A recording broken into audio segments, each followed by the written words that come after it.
اعوذ باللہ من الشیطان اللعین الرجیم بسم اللہ الرحمن الرحیم الحمد للہ وکفا وسلام علی عبادہ الذین اصطفیٰ اللہم صل علی محمد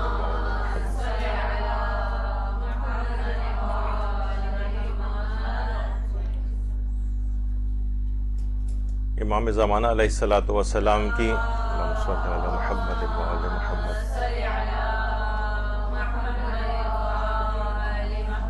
ولادت کے دن بہت قریب آ گئے ہیں، اور اب جب ہماری کلاس آئندہ ہوگی تو وہ دن نکل چکا ہوگا۔ تو ہر سال مدرسے کا ایک طریقہ کار ہے کہ خصوصی طور پر امام زمانہ علیہ السلام کے سلسلے میں ایک درس ضرور اس کا انعقاد ہوتا ہے۔ آج جو یہ موضوع زیر بحث لائیں گے کہ امام زمانہ علیہ السلام کو یاد کرنے کے کچھ خصوصی ایام اور اوقات وہ کیا بیان کیے گئے ہیں، اس کی ضرورت کیوں پیش آ رہی ہے اس موضوع کی۔ دیکھیے، اب ہم دیکھتے ہیں کہ اگرچہ ہم ایک امام کے دور میں زندگی گزار رہے ہیں، وہ ہمارے زمانے کے امام ہیں، لیکن ان کی یاد لوگوں کے دلوں سے نکلتی جا رہی ہے۔ لگ یہ رہا ہے کہ ہمارا امام زمانہ علیہ السلام کے بغیر بھی اچھا گزارا ہو رہا ہے، اور آسودہ حال زندگیاں لوگ گزار رہے ہیں۔ عام طور پر پیسے کی بھی فراوانی ہو گئی ہے، گھر بار بھی اچھے چل رہے ہیں۔ بظاہر یہ لگتا ہے کہ امام زمانہ کی ہمیں کوئی خاص ضرورت نہیں ہے، یعنی عمومی طور پر۔ اور عمومی طور پر یہ بھی دیکھا جائے کہ ظاہر ہے کہ انسان اگر کسی سے محبت کرتا ہے تو اس کا ذکر اکثر و بیشتر کیا کرتا ہے۔ لوگوں کی زبانوں کے اوپر امام زمانہ کا ذکر بھی نہیں رہا ہے۔ میں نے بڑا بغور خواتین کی جو محفلیں ہوتی ہیں ان کو بھی دیکھا ہے کہ جو عام طور پر جب نشستیں ان کی آپس میں ہوتی ہیں تو اس میں بھی امام زمانہ کے متعلق کوئی ایک لفظ بھی سالہ سال سننے کو نہیں ملتا ہے۔ مردوں کی اگر نشستیں دیکھیں تو اس کے اندر بھی سیاسیات کے موضوع پر گفتگو ہوگی، ادھر ادھر کے موضوعات پہ گفتگو، گھنٹوں گفتگو ہوگی۔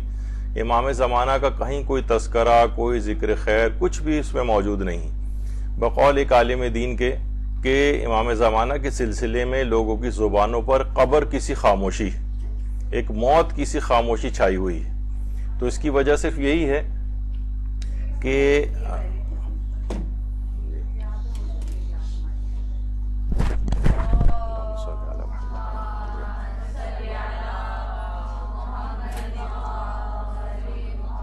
تو لوگوں کے زبانوں کے اوپر امام زمانہ کا ذکر ختم ہو گیا ہے، ان کے دلوں سے امام زمانہ کی یاد ایک لحاظ سے ختم ہو گئی ہے۔ ورنہ تو جیسے میں نے اس سے پہلے ذکر کیا، اگر محبت ہوتی ہے تو کچھ نہ کچھ اس چیز کا ذکر انسان کرتا ہے۔ آپ دیکھتے ہیں کہ ڈاکٹرز حضرات کسی جگہ بیٹھتے ہیں تو ہمیشہ اپنی ڈاکٹری وغیرہ کے سلسلے میں کچھ نہ کچھ ذکر ان کی زبان پر آتا ہے۔ خواتین کی دلچسپیاں میک اپ اور کپڑوں اور کے سلسلے میں ہوتی ہیں تو وہ ان کی گفتگو میں نظر آتا ہے۔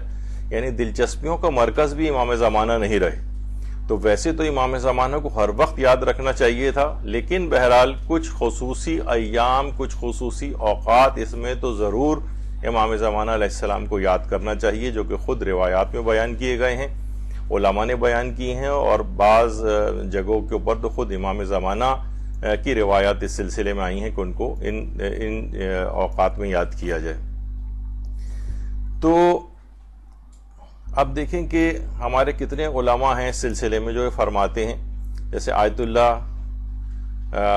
حائری شیرازی، عبدالحی حائری شیرازی، یہ فرماتے تھے کہ امام زمانہ اگر غائب ہوتے ہیں تو پہلے دلوں سے غائب ہوتے ہیں، اس کے بعد معاشرے سے، اور اگر ظاہر ہوں گے تو پہلے دلوں میں ظاہر ہوں گے اور اس کے بعد معاشرے میں ظاہر ہوں گے۔ یعنی امام زمانہ کی جو اگر غیبت ہے تو پہلے دلوں سے غیبت ہوئی، ظہور بھی ان کا پہلے دلوں میں ہوگا۔ اگر دل ہی ہمارے ان کی یاد سے خالی ہیں تو یہ بات یاد رکھ لیجئے کہ امام زمانہ کا ظہور بھی نہیں ہوگا۔ یعنی جب تک کہ لوگوں کی آمادگی اس سلسلے میں نہیں ہوگی، امام زمانہ بھی ظہور نہیں فرمائیں گے۔ لوگ جتنا ان کو یاد کریں گے، جتنا ان کو پکاریں گے، جب ان کے دلوں کے اندر امام زمانہ کا ظہور ہوگا ایک لحاظ سے، تبھی وہ اس دنیا میں ظاہر بظاہر لوگوں کی نگاہ کے سامنے آئیں گے۔ آیت اللہ حائری شیرازی یہ ان خبرگان رہبری میں بھی رہے ہیں، اور جب ان کا انتقال ہوا تو آیت اللہ موسیٰ شبیری زنجانی نے ان کی نماز جنازہ پڑھائی تھی، اور حرم معصومہ قم سلام اللہ علیہ میں مدفون۔ اللہم صلی علی محمد وعلی محمد۔ تو لوگوں کے دلوں میں امام زمانہ کو جگانا ہے، ہمیں اپنے دلوں میں امام زمانہ کو زندہ کرنا ہے، ان کی یاد سے دلوں کو منور کرنا ہے، پھر وہ ظہور فرمائیں گے۔ ایسا نہیں کہ آپ بھی لاپرواہ ہیں، ان سے آپ کو کوئی خاص ضرورت نہیں ہے ان کی، اور وہ ایک بے بقتی کے عالم میں آپ کے سامنے ظہور کریں، جبکہ آپ کے لیے کوئی آپ کے اور ہمارے دلوں میں کوئی تڑپ ان کے لیے نہیں پائی جاتی، ایسا ممکن نہیں۔ اسی طریقے سے آیت اللہ اسد اللہ مدنی جو شہید محراب کے نام سے مشہور ہیں، مجاہدین خلق نے ان کو شہید کیا تھا ایران میں، اور یہ بھی معصوم قم کے روضے کے اندر ہی دفن ہیں۔ یہ فرماتے ہیں کہ یعنی امام مہدی علیہ السلام نے مجھ سے فرمایا تھا کہ دیکھو اے مدنی، میرے شیعہ نماز کے بعد ظہور کے لیے دعا کیے بغیر ہی اٹھ کر جا رہے ہیں، گویا ان کا امام زمانہ پردہ غیب میں ہی نہیں ہے۔ یعنی ان کے لوگوں ہوتا ہے نا بعض اوقات نماز کے بعد فوراً بعد اٹھ کے چلے جاتے ہیں، اجتماعی طور پر دعا کرنی چاہیے، انفرادی طور پر دعا کرنی چاہیے، لیکن اصلاً لوگ لاپرواہ سے ہو گئے ہیں۔ امام کی خصوصی طور پر تاکید ہے کہ میرے ظہور کے لیے دعائیں کیا کرو، لوگ ان کے لیے بس ایک وہ رٹی رٹائی جو بہرحال کسی حد تک علماء نے اور جو صالح افراد ہیں انہوں نے اس کو رائج کر دیا ہے اپنی مجالس میں، کچھ نہ کچھ آخر میں ان کا تذکرہ ہو جائے، یہ بھی بہت غنیمت ہے، ورنہ اصلاً لوگ دل سے بھی ظہور کی دعا نہیں کرتے ہیں، بلکہ ایک رٹے رٹائے انداز اور طریقے سے کرتے ہیں۔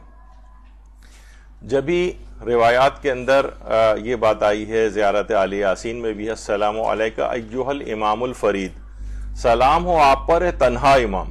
تنہا، اگرچہ روایات کے اندر ایک جملہ اور آتا ہے کہ ایک ویسے تو امام تنہا ہیں اور غیبت میں ہیں، لیکن 30 افراد کی ایک جماعت امام کے ساتھ رہتی ہے۔ لیکن آپ اس لحاظ سے سوچیں، ایک ایسا شخص کہ جو مثلا اپنے اوپر رکھ کے دیکھیں کہ مثلا اگر کوئی بھی ہمیں معاشرے کے اندر جانتا نہ ہو، پہچانتا نہ ہو، اگرچہ ہم اس معاشرے میں زندگی گزارتے ہیں، کوئی ہماری شناخت نہ ہو، ہم بالکل ایک اجنبیوں کی طرح سے رہیں، تو زندگی کس قدر ایک تنہائی کے اندر گزرے گی، اگرچہ مجمع عام کے اندر رہیں گے۔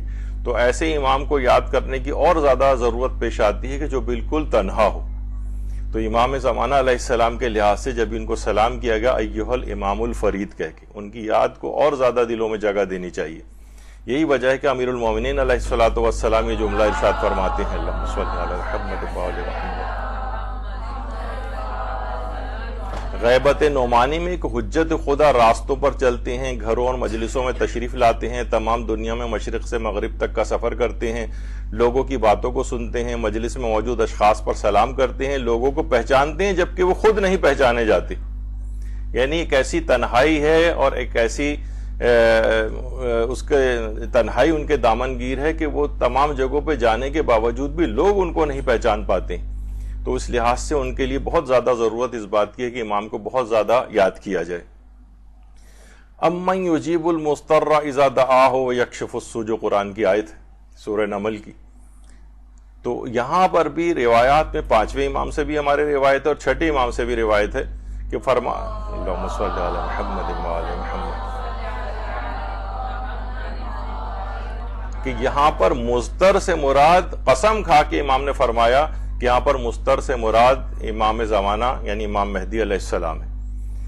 یعنی جس قدر اضطراب کی حالت میں جب بھی کوئی شخص اپنے پروردگار کو پکارتا ہے تو اس کی پکار کو سنتا ہے، تو بہرحال یہاں پر مضطر سے مراد وہ امام زمانہ علیہ السلام ہے۔ یعنی امام ایک ایسے اضطراب کی حالت میں مضطر، ایک غم اور اندوہ کی کیفیت کے اندر امام زندگی بسر کر رہے ہیں، تو اس موقع پر زیادہ سے زیادہ ان کو یاد کرنے کی، زندگیوں میں رائج کرنے کی کوشش کرنی چاہیے۔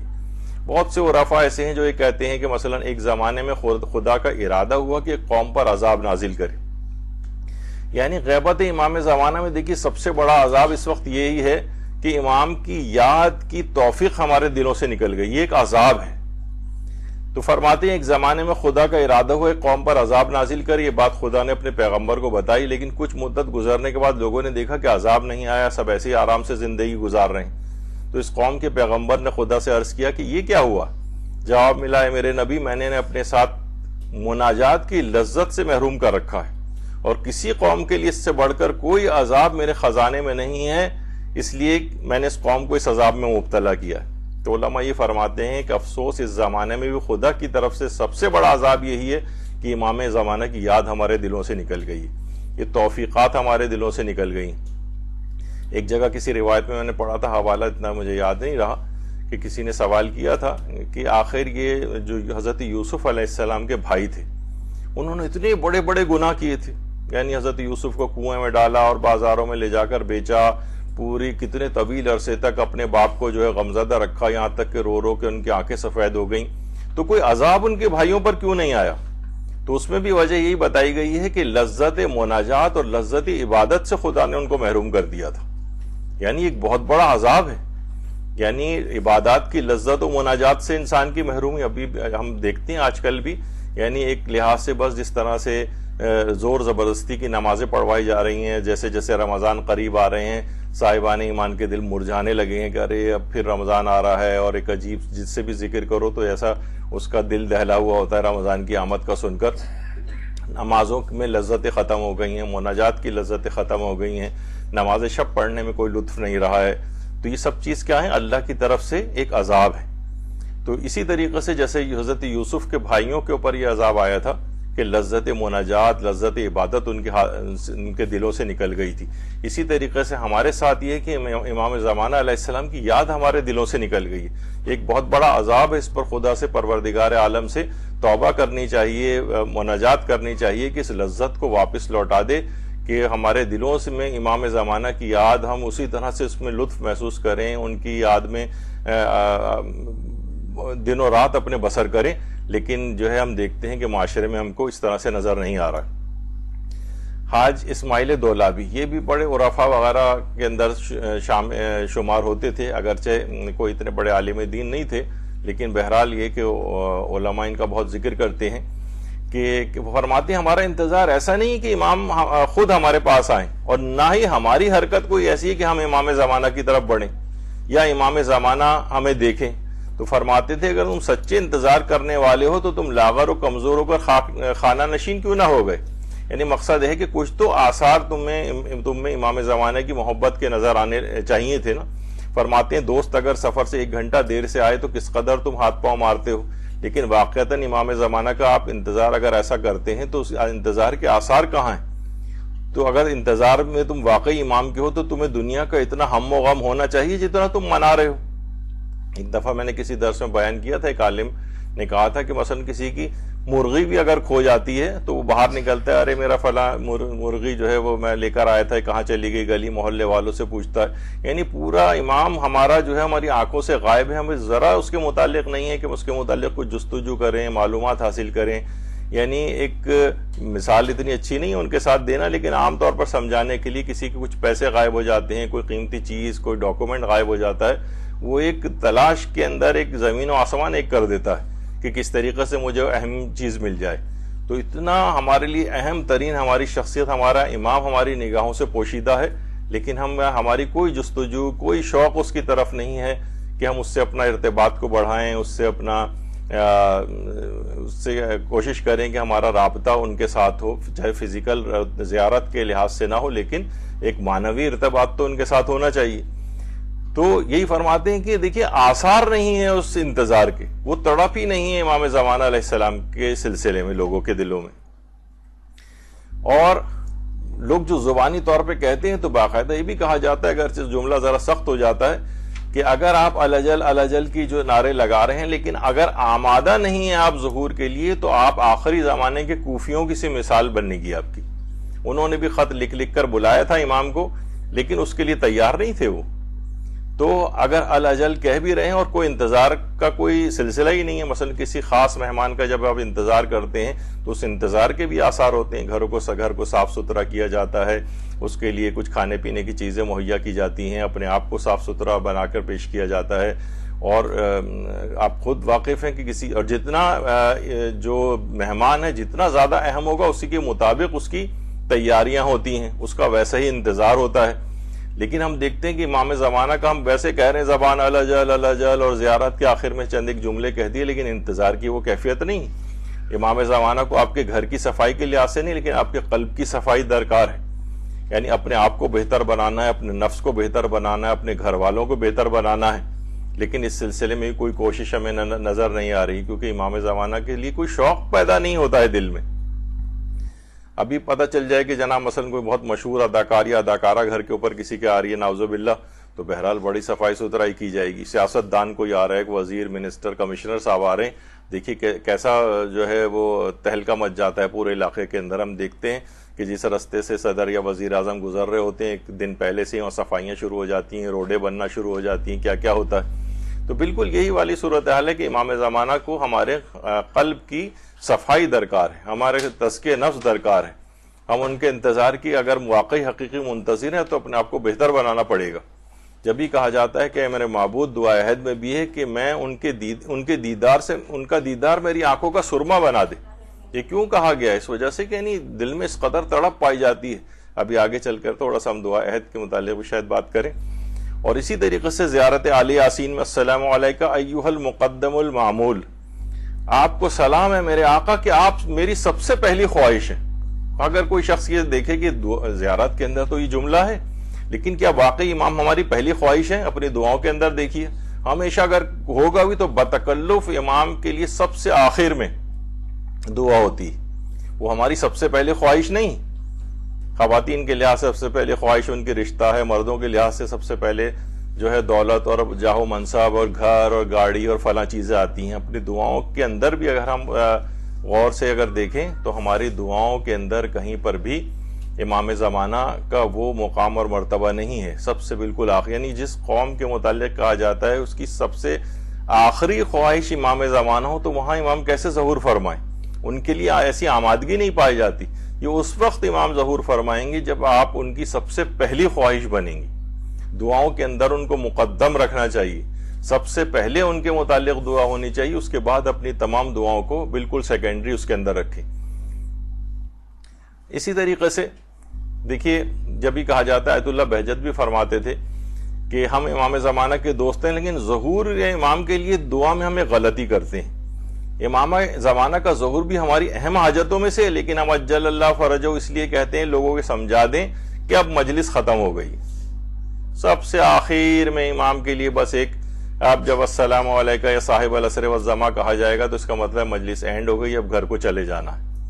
تو دیکھا جائے تو کہانی اب شروع ہونی چاہیے. یہ تو ہم نے کہہ دیا ہے، اس کے بعد سے اس کے لیے ورکنگ شروع ہونی چاہیے، لیکن ہمارا اینڈ اس کے اوپر ہوتا ہے.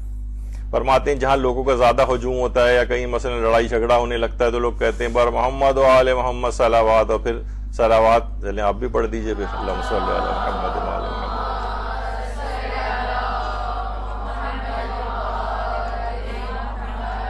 یعنی کیا کریں؟ لوگوں کو منتشر کرنے کے لیے درود پڑھا جا رہا ہے. کہہ رہے ہیں درود کا اصلاً یعنی سنجیدگی ہونی چاہیے درود کے سلسلے میں. ٹھیک ہے، اس سے بھی استفادہ اگر ہو جائے، لیکن اصلاً یہ ہے کہ یہ اینڈ ہونے کے لیے نہیں ہونا چاہیے امام زمانہ کا تذکرہ، اور نہ ہی لوگوں کو منتشر کرنے کے لیے، بلکہ یہ ایک پروگرام کا آغاز سمجھا جانا چاہیے.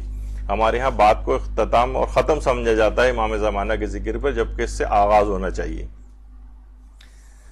اور ہر جگہ، چاہے آپ آفیسز میں ہوں، آپ کاروبار کی جگہ پر ہوں، آپ مدرسے آ رہی ہوں، آپ اسکول اور کالج اور یونیورسٹی جا رہی ہوں، گھر میں آپ ہوں، کسی جگہ بھی امام زمانہ کی یاد سے غافل نہیں ہونا چاہیے.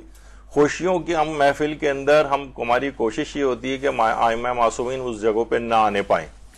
دیکھیے خوشیوں کے مقام پر ان کو دعا توسل پڑھی جاتی ہے، حدیث قصہ پڑھی جاتی ہے، اور اس کے فوراً بعد ایسا انتظام ہوتا ہے وہاں پر کہ اگر امام زمانہ یا معصومین اگر آئے بھی ہوں ان جگہوں پہ تو فوراً وہاں سے رخصت ہو جائیں کہ وہ لہو و لعب وغیرہ کے اندر وہ کبھی اس میں شامل نہیں ہو سکتے. تو خوشیاں مناتے وقت بھی اس بات کا خیال رکھنا چاہیے کہ ہمارے امام زمانہ کہیں ہم سے ناراض نہ ہو جائیں. یہ اسی وقت ہوگا نا جب ہر وقت آپ ان کی خوشنودی کو مد نظر رکھیں گی.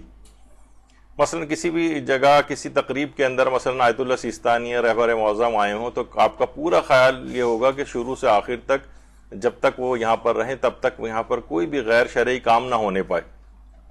تو امام زمانہ علیہ السلام اگر کسی تقریب کے اندر خوشی کے موقع پر اپنی ہماری شادی بیاہ سالگرہیں تقریبات یا اس طرح سے جہاں پہ بھی حدیث قصہ وغیرہ پڑھی جاتی ہے اور دعائے توسل پڑھی جاتی ہے وہاں پر ان کی آمد ہوتی ہے. کتنے علماء نے یہاں ہمارا ایک اس موضوع پہ درس ہو بھی چکا ہے کہ امام زمانہ اور معصومین جو ہیں ان مجالس توسل کے اندر حاضر ہوتے ہیں. بارہا دیکھا گیا ہے اور آیت اللہ خوئی کا بھی فتویٰ اور دیگر علماء کے ہم نے پیش کیے تھے کہ روایات اس کے اوپر دلالت کرتی ہیں. تو ہم کوشش یہ ہونی چاہیے کہ ہماری تقریبات بھی ہم اس بات کا خیال رکھیں امام زمانہ ہی آئیں تو کہیں یہاں سے ناراض ہو کر نہ چلے جائیں.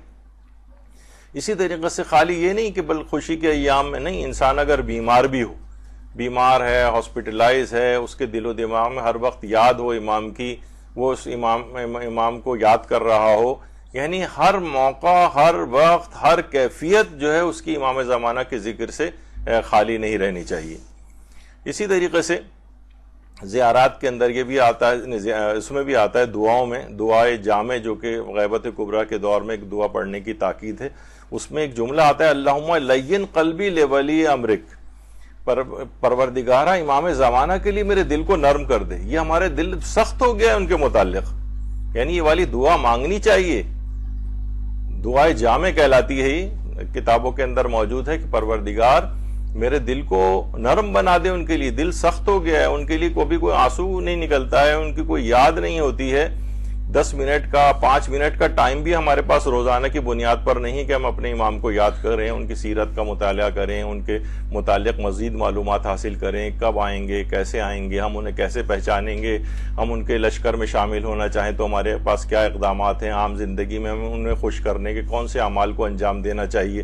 کچھ بھی نہیں، دل میں ایک سختی کسی آ گئی، سختی کسی کیفیت آ گئی.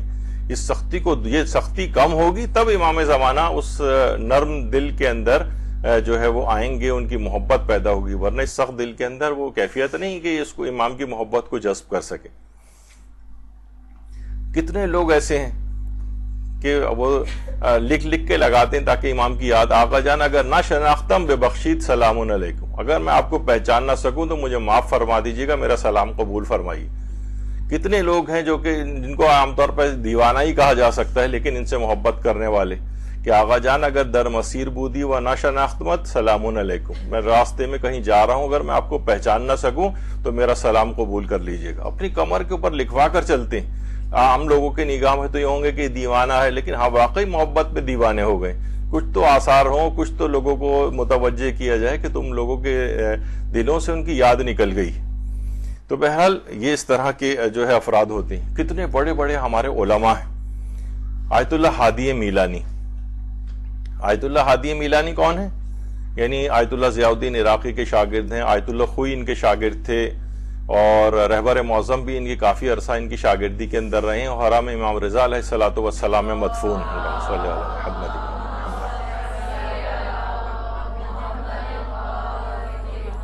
انہوں نے لکھ کے لگایا ہوا تھا ایک بینر اپنے سر کے اوپر، یا صاحب العصر والزمان، اور تھا کہ میں نے آپ کا نام اس وجہ سے اپنے سر کے اوپر لکھ کر لگایا ہے تاکہ میرا سر آپ کے قدموں کے اوپر فدا ہو جائے. یہ لکھ کے لگایا ہوا تھا. تو اس سے آپ اندازہ لگائیں. خود آیت اللہ وحید خراسانی نے 2 علماء کا حوالہ دیا ہے، شیخ طوسی کا حوالہ دیا اور شیخ انصاری کا حوالہ دیا ہے. شیخ الطائفہ کہلاتے ہیں شیخ طوسی. تھوڑا سا میں ان کے متعلق بتا دوں. شیخ الطائفہ ابو جعفر طوسی، جن کی 2 کتابیں ہیں، تہذیب الاحکام اور استبصار. یہ 2 کتابیں اگر احادیث کی نہ ہو تو کوئی شخص مجتہد ہی نہیں بن سکتا، کیونکہ ان کتابوں کو پڑھے بغیر. شیخ الطائفہ ابو جعفر طوسی اتنے بڑے عالم دین، بلکہ فقہ میں جب کبھی بھی لفظ صرف شیخ آ جائے کہ شیخ نے کہا، اس سے مراد ہمیشہ شیخ طوسی ہوتے ہیں. اور شیخ انصاری جن کو خاتم الفقہاء والمجتہدین کہا جاتا ہے، اور شیخ مفید جو ہے وہ یہ ان کے شاگرد تھے. اور شیخ انصاری جو ہیں سید مرتضی، اور ان کے حوالے سے بھی جو ایک واقعہ سید رضی کے حوالے سے بھی جو ہے وہ ملتا ہے. اور ان کی والدہ نے خاص طور پر ایک خواب دیکھا تھا کہ چھٹے امام جعفر صادق علیہ الصلوۃ والسلام نے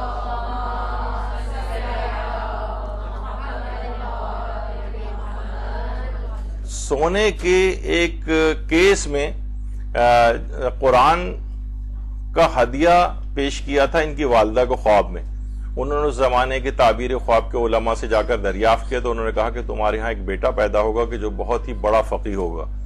اور شیخ انصاری، شیخ مرتضی انصاری پیدا ہوئے، جن کی کتاب رسائل اور مقاصد، یہ جو 2 کتابیں ہیں حوزہ علمیہ پر پڑھائی جاتی ہیں، جس کو پڑھ کر نہ تو کوئی صحیح طور پر عالم دین بن سکتا ہے اگر اس نے ان کتابوں کو نہ پڑھا، نہ ہی وہ مجتہد بن سکتا ہے. تو کتنے یہ دو بڑے علماء کی انہوں نے مثال دی آیت اللہ وحید خراسانی نے کہ شیخ طوسی اور شیخ انصاری فرماتے ہیں کہ اگر لاکھوں شیخ طوسی اور لاکھوں شیخ انصاری بھی ہوں تو امام زمانہ کی ایک سانس کے برابر بھی ارزش اور وقت نہیں رکھتے امام زمانہ کی. اور کہہ رہے ہیں جب شیخ انصاری اور شیخ طوسی کا یہ حال ہے تو باقی اصلاً جو دیگر افراد ہیں وہ تو کسی شمار اور گنتی میں ہی نہیں. لاکھوں شیخ انصاری اور شیخ طوسی امام زمانہ کی ایک سانس پر قربان ہے, ان کے ایک سانس کے برابر بھی حیثیت نہیں رکھتے. تو آپ سوچیں کہ ہمیں وہ اتنا عظیم امام ہمارا ہے کہ اتنے بڑے بڑے علماء ان کے اوپر فدا ہو رہے ہیں اور کہہ رہے ہیں کہ ہمارے اس وجہ سے نام لکھ کے لگا ہے کہ آپ کے قدموں تلے میں اپنے سر کو قربان کر دوں, اور ان کی یاد ہم نے اپنے دماغوں سے نکال دی. یہی وجہ ہے کہ کہا جاتا ہے کہ امام کی ہمیشہ امام کی آنے کی راہوں پر اپنی نظر رکھنی چاہیے, یعنی ان کے متعلق معلومات رکھیں. جب وہ آئیں گے تو ہم ان کو کیسے پہچانیں گے, چوکنا ہو کر بیٹھیں. ان کے متعلق جو علامات ہیں وہ بھی معلوم کریں, کون سی علامات ہیں, ان کی پہچان کے طریقے کیا ہیں. ایسا نہ ہو کہ ہم شیطانی آوازیں بھی آئیں گی ان کی طرف بہکائے میں چلے جائیں. تو اس طرح سے اپنی معلومات کو بڑھاتے ہوئے ان کا انتظار کرنا ہے علم و عمل کے ساتھ. جبھی بہت سے لوگوں نے یاد کرنے کے مختلف طریقے ان کو رکھے ہوئے ہیں. کچھ اپنی گاڑیوں میں اس طرح سے ان کا نام بار بار نگاہ پڑے امام زمانہ کے نام پر, ان کے القابات کے اوپر اس طرح سے وہ لٹکاتے ہیں. ہاشم حداد جو آیت اللہ علی آقا قاضی کے شاگردوں میں سے تھے عرفا میں, وہ اتنا ولی الاثر کے امام حضرت حجت کے اوپر اس قدر دلی توجہ رکھتے تھے کہ ان کی زبان پر کبھی دعائے فرج ختم ہی نہیں ہوتی تھی. اٹھتے بیٹھتے ہر حال میں ان کی زبان کے اوپر یا صاحب الزمان ہوتا تھا, یعنی امام زمانہ کو ہر وقت یاد کہ اس سے انداز سے ظاہر ہوتا تھا. اسی طرح سے آیت اللہ سید عبد الکریم کشمیری کی اہلیہ کہتی ہیں کہ آیت اللہ کشمیری بدھ کی رات کو مسجد سہلا جاتے تھے اور مسجد کوفہ بھی جاتے تھے, وہاں صبح کے اعمال بجا لاتے تھے. اس بارے میں جو چیز سب سے زیادہ اہم تھی وہ یہ کہ آپ اس دوران حضرت حجت کو زیادہ سے زیادہ پکارتے تھے اور جملہ اکثر بولتے تھے یا ابا سہل المہدی. ان کے شاگرد کا بھی یہی کہنا ہے کہ ہم اکثر ان کی زبان سے یہ جملہ سنتے تھے یا حجت ابن الحسن ادرکنی. بار بار امام کو یاد کرنا, بار بار ان سے مدد طلب کرنا, یعنی یہی تو ایک محب کا طور طریقہ ہے کہ اس کی زبان پر ان کا نام ہونا چاہیے, ان کا نام آنا چاہیے, ان کا ذکر ہونا چاہیے. محفلوں میں ان کے متعلق سوالات جوابات, ایک دوسرے سے علمی محفلیں ہوں, ان کا تذکرہ ہونا چاہیے. کوشش کرنی چاہیے آپ لوگوں کو بھی کہ ادھر ادھر کی باتوں میں امام زمانہ کا ذکر نکال کر لے آئیں, کچھ نہ کچھ کسی نہ کسی بہانے سے ذکر نکال کر لے آئیں اور اس لحاظ سے ان کا تذکرہ کریں. ہاشم حداد یہ بھی کہتے تھے کہ ہمارے استاد آیت اللہ علی آقا قاضی کے متعلق فرماتے تھے کہ انسان کو چاہیے کہ وہ معرفت کے ساتھ امام زمانہ تک پہنچے, یعنی معرفت جتنا اس کی قوی ہوگی اتنا اسے جسمانی زیارت کی ضرورت نہیں ہوگی. وہ اپنے اندر امام کو دیکھے گا اور احساس کرے گا. ان کا جو کچھ انسان پر واجب ہے وہ یہ حضوری ادراک ہے, نہ کہ جسمانی حضور.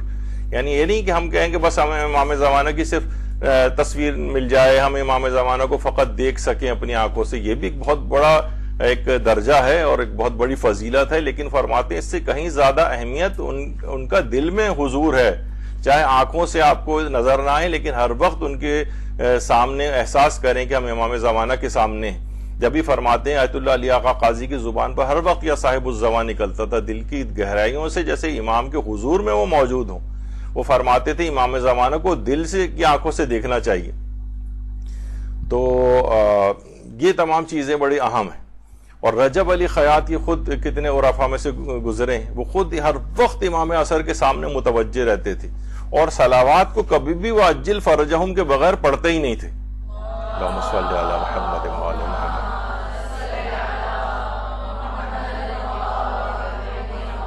فرماتے ہیں کہ ان کی مجالس امام زمانہ کے ذکر سے خالی نہیں ہوتی تھی, ہر مجلس میں دعائے فرج پڑھی جاتی تھی. اور انہوں نے اپنی آخری عمر میں احساس کیا کہ وہ ظہور حجت سے پہلے ہی دنیا سے جا رہے ہیں, تو اپنے دوستوں اور رفقا سے فرمایا تھا کہ تم لوگوں کو امام زمانہ کا ظہور دیکھنا نصیب ہو تو آقا کو میرا سلام پہنچا دینا.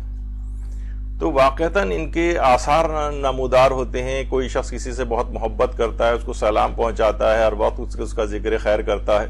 یہ تمام چیزیں ایسی ہیں کہ جو ہمیں پیدا کرنی ہے. جب بھی ان کا دل کے اندر ہمارے ظہور ہوگا, جب دل میں آمادگی ہوگی تو پھر فزیکلی بھی امام انشاءاللہ تشریف لائیں گے. اسی طریقے سے عرفہ میں آقا تہرانی فرماتے ہیں کہ اللہ کے نبی حضرت یعقوب نے 40 سال تک اپنی یوسف کی جدائی میں گریہ کیا تھا, یہاں تک کہ وہ نابینا ہو گئے تھے, مگر ہم نے بھی تو اپنے یوسف کو گم کر دیا ہے. انہیں تو جس جگہ ہونا چاہیے وہ ہم ہیں, مگر ہم ہیں کہ ہم نے انہیں گم کر دیا ہے. کہہ رہے ہیں محبت کے معنی یہی ہیں کہ جب تم اپنے محبوب کو گم کر دو تو تمہارا آرام و سکون چھن جانا چاہیے, اور ہر چیز سوائے محبوب کے اور کسی چیز کی کوئی فکر ہی نہیں ہونی چاہیے, اور ہمارے دلوں میں امام زمانہ کے علاوہ کوئی آرزو ہی نہیں ہونی چاہیے. تو یہ ان تمام لوگوں کے ذکر ہم اس وجہ سے کر رہے ہیں, ان کے اقوال اس وجہ سے بتا رہے ہیں تاکہ احساس ہو کہ امام زمانہ کو کس قدر سوچنا چاہیے, پکارنا چاہیے, دل میں اپنے جگہ دینی چاہیے. اور یہی حاشم حداد فرماتے تھے کہ جو شخص صبح بیدار ہو جائے اور احساس نہ کرے کہ حضرت ولی اثر اس کے ساتھ ہیں تو ایسا شخص شیعہ نہیں ہو سکتا. یعنی اپنے دل کے اندر ہر وقت اپنے امام کا ذکر ہونا چاہیے. روزانہ کوئی نہ کوئی اپنا عادت بنا لیں کہ جیسے ہی بستر سے اٹھ کر بیٹھیں, بعض اوقات چیزیں دیکھیے, کسی چیز کو یاد کرنے کے جو طریقے بیان کی جاتے ہیں اس میں ہے کہ ان چیزوں کو روٹین میں شامل کر لیں. بہت سی چیزیں آپ کی نا بالکل روٹین میں شامل ہو جاتی ہیں, مثلا گاڑی میں بیٹھتے ہی, سواری پر بیٹھتے ہی سبحان الذی سخر لنا کی دعا فوراً یاد آ جائے گی آپ کو.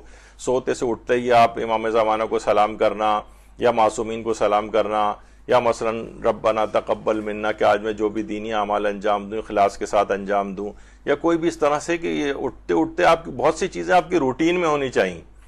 آپ کے سوتے وقت کے اعمال آپ کی روٹین میں ہونے چاہیے, جاگتے وقت کے اعمال کچھ روٹین میں ہونے چاہیے. یہ اب انسان کو چاہیے کہ اپنی زندگی فرماتے ہیں کہ صبح بیدار ہو اور احساس نہ کرے. یعنی یہ مخلص شیعہ نہیں ہے جو امام زمانہ کے ساتھ ہونے کا احساس نہیں کر رہا ہے کہ میں ان کے حضور میں موجود ہوں. اسی طریقے سے آیت اللہ علی آقا قاضی فرماتے تھے نابینا ہے وہ آنکھ جو صبح نیند سے بیدار ہونے کے بعد امام زمانہ کو نہیں دیکھتی. نابینا شمار کیا گیا, یعنی اگر ہمیں امام زمانہ سے اس سے مراد وہ نہیں ہے کہ ہم آنکھوں سے اپنی امام زمانہ کو دیکھیں, اس کا مطلب وہی ہے یعنی حضوری ان کے سامنے. جس طرح اللہ کو ہم اپنی آنکھوں سے کب دیکھتے ہیں, لیکن وہ ہم دیکھتے ہیں کہ نہیں وہ ہمیں دیکھ رہا ہے, ہماری ہر چیزوں سے آگاہ ہے, تو ہم وہ والی کیفیت اس لحاظ سے امام زمانہ کی بھی پیدا کریں کہ ہم ان کے حضور میں ہیں. ہمارے ابھی آگے چل کر ہم ذکر کریں گے کہ ہمارے نامہ اعمال ان تک جو ہے وہ پہنچتے ہیں. رجب علی خیاط کے دوست بیان کرتے ہیں کہ جتنے سال میں ان کی خدمت میں تھا تو میں نے احساس کیا کہ حضرت حجت کے ظہور کے علاوہ کوئی اہم خواہش ان کی تھی نہیں. دوستوں کو بھی آپ بات یاد دہانی کراتے تھے کہ جہاں تک ہو سکے ظہور حجت کے علاوہ خدا سے اور کوئی چیز نہ مانگو. آپ کی حالت انتظار ایسی تھی کہ جب کوئی شخص کسی دوسرے سے امام زمانے کے ظہور میں بات کرتا تھا تو ان کی حالت منقلب ہو جاتی تھی اور امام کا ذکر سن کے ہی رونے لگتے تھے. یعنی یہ وہ شخصیت ہے ان کی کہ آقا ری شاہری جیسا محدث, انہوں نے ایک پوری کتاب کیمیائے سعادت کے نام سے رجب علی خیاط کے حالات کے اوپر لکھی, جس کا غالباً اردو ترجمہ وغیرہ بھی ہو چکا ہے. تو کوئی اور خواہش ہی نہیں ہے, یعنی صرف کہ اگر حضرت حجت جو ہے وہ ان کا ظہور ہو جائے, وہ ہمیں حاصل ہو جائیں, ان کی خوشنودی ہمیں حاصل ہو جائے تو ساری خواہشیں ہماری خود بخود ہی پوری ہو جائیں گی. لیکن ہم کیا ہے کہ ہم نے بہت چھوٹی چھوٹی خواہشوں میں اپنے دل کو بھی لگایا ہوا ہے, بس یہ حاصل ہو جائے وہ حاصل ہو جائے, وہی دنیاوی چھوٹی موٹی حقیر چیزوں کے متعلق ہماری جو ہے وہ دعائیں رہتی ہیں. آیت اللہ کشمیری فرماتے تھے, عبد الکریم کشمیری, جب تک انسان حضور کو قبول کرنے کے لیے آمادہ نہیں ہوں گے, حضرت حجت کو قبول کرنے کے لیے آمادہ نہیں ہوں گے, ان کے دلوں میں حضرت نے ظہور نہ کیا ہوگا, ان کے دلوں کے قریب نہ ہوئے ہوں گے, تو آپ کا ظاہری ظہور انسانوں میں کوئی تبدیلی پیدا نہیں کر سکے گا. یہ آمادگی پیدا کرنا ہی انتظار حجت ہے, جسے تمام اعمال سے افضل قرار دیا گیا ہے. آمادگی ہونی چاہیے, رٹی رٹائی صرف ایک زیارت جس کی اپنی اہمیت ہے, اور وہ بھی اسی وجہ سے آپ کو یاد دلائی گئی ہے اور رائج کی گئی ہے تاکہ کم سے کم زبان کے لحاظ سے ہی کوئی نہ کوئی تذکرہ رہے اور پھر دلوں میں جگہ پانے کی کوئی گنجائش بنے. تو جب تک دل حضرت حجت کو قبول کرنے کے لیے تیار نہیں ہوں گے, جب تک کتنا بھی آپ الجل کہہ لیں, کوئی فرق نہیں, کوئی فائدہ اس سے نہیں ہوگا. یہ صرف زبانی کلامی کی حد تک نہ ہو جب تک کہ اندرونی طور پر آمادگی نہ پائی جائے, ورنہ بھی آپ نے سن لیا کہ وہ بھی خطوط لکھ کر بلا رہے تھے کوفی, لیکن اس کے بعد پھر انہوں نے ساتھ نہیں دیا. جبکہ خود امام زمانہ علیہ السلام وہ اس قدر ہمیں یاد رکھتے ہیں, وہ فرماتے ہیں کہ میں تمہارے امور زندگی سے غافل نہیں ہوں, نہ تمہاری یاد کو بھلانے والا ہوں. یہ حضرت حجت کا ہمارے متعلق قول ہے. میں تمہارے امور زندگی سے غافل نہیں ہوں اور نہ ہی تمہاری یاد کو بھلانے والا ہوں، اور ہم نے ان کو بھلا دیا۔ امام ہمارا ہمیں یاد کر رہا ہے، کسی صورت ہم سے کبھی غافل نہیں ہوتا ہے، اور ہم اس سے بالکل غافل ہو کر بیٹھے ہوئے ہیں۔ اور آیت اللہ بہجت یہ بات بھی کہتے تھے کہ ہمیں یہ عقیدہ رکھنا چاہیے کہ حضرت ولی اثر کی عنایتیں اور امداد پیش آنے والے واقعات، حوادث اور مصیبتوں میں ان کے شیعوں کے شامل رہیں، اور ہمارے امام جس کی اطاعت فرض ہے وہ زندہ ہیں اور یقیناً ظہور فرمائیں گے۔ وہی تو اللہ کی دیکھنے والی آنکھ ہے جو ہمارے حالات سے مطلع ہے۔ یعنی امام زمانہ ہمارے حالات سے مستقل مطلع ہیں، ہمارے مسلسل کسی صورت ہم سے غافل نہیں ہوتے، ہر وقت ہمیں یاد رکھتے ہیں، اور ہم نے ان کی یاد کو بھلا دیا ہے، جس کی طرف بہت متوجہ ہونے کی ضرورت ہے۔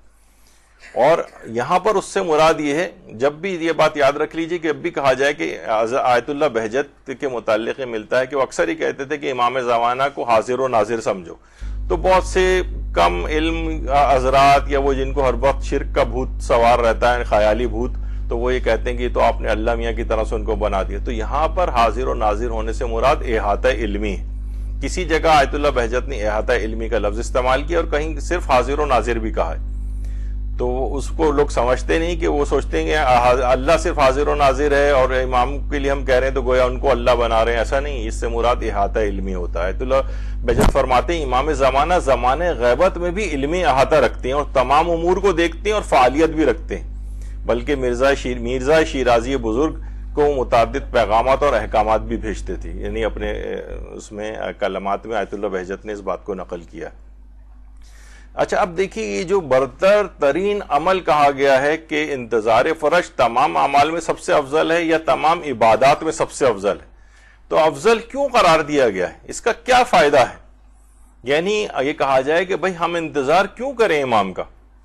دیکھیے، سب سے پہلی بات تو یہ ہے کہ اگر کوئی شخص گناہگار ہے اور گناہوں کے اوپر مصر ہے، تو وہ گناہگار جو ہے وہ کب انتظار کرے گا امام کا؟ مثلا جیسے کوئی چور ہوتا ہے، وہ کب بیٹھ کر پولیس کا انتظار کرتا ہے بڑی بے چینی اور محبت سے، کب پولیس آئے گی اور مجھے گرفتار کر کے لے جائے گی؟ نہیں، وہ نہیں کرے گا کبھی بھی۔ یعنی اس کا مطلب ہے انتظار کرنے والا کبھی بھی اپنے آپ کو گناہوں سے آلودہ نہیں کرے گا۔ اسے پتہ ہے کہ امام زمانہ آئیں گے اور تو وہاں پر گناہگاروں کی گنجائش نہیں ہوگی، گناہگاروں کو سزائیں بھی دی جائیں گی۔ اگر کوئی شخص ظالم ہے، بیوی پر ظلم کر رہا ہے، گھر والوں کے اوپر ظلم کر رہا ہے، تو وہ کب کہا جائے گا کہ یہ منتظر ہے؟ اسے پتہ ہے کہ جب امام آئیں گے تو ظالموں کی سرکوبی کی جائے گی، ان کو سزائیں دی جائیں گی، ان کو پکڑا جائے گا۔ تو ایسا شخص جو کہ خود ظالم ہو کبھی امام کا انتظار نہیں کرے گا، جو خود کرپٹ اور جرائم پیشہ ہو وہ کبھی امام کا انتظار نہیں کرے گا۔ وہ کوئی پاگل ہے بظاہر کہ وہ جو ہے معلوم ہے کہ جب وہ آئیں گے تو میں گرفتار کیا جاؤں گا، مجھے سزائیں ملیں گی، مجھے لاقانونیت کے اوپر اور یا اسلامی احکام کو پس پوش ڈالنے پر مجھے پکڑا جائے گا۔ ایسے افراد کی تو حکومت اسلامی میں کوئی گنجائش نہیں ہوگی، تو وہ انتظار کیوں کرے گا؟ اس کا مطلب یہ ہے کہ انتظار کرنے والا ہمیشہ اپنے آپ کو ظلم سے بچائے گا، اپنے آپ کو گناہوں سے بچائے گا، اپنے آپ کو کرپٹ ہونے سے بچائے گا۔ یعنی انتظار کا صحیح فلسفہ یہی بنے گا، ورنہ کبھی بھی کوئی جرم کرنے والا، جس آپ نے مثلا اگر کسی کا کبھی قصور کیا ہو تو آپ نے دیکھا ہوگا کہ آپ اس کو فیس کرنے سے گھبراتی ہیں۔ اب کسی جگہ اس کے آنے کی امید بھی ہوتی ہے تو لوگ اس جگہ پر نہیں جاتے گے، میں نے اس سے مثلا قرضہ مانگا ہوا ہے اور واپس نہیں کر رہا ہوں، اور وہ بھی اس شادی کی محفل میں آیا ہوگا تو وہ وہاں جاتا ہی نہیں۔ تو جس کا کوئی قصور کیا ہو اس کو انسان فیس کرنے سے گھبراتا ہے، نہ تو اس کا انتظار کرتا ہے۔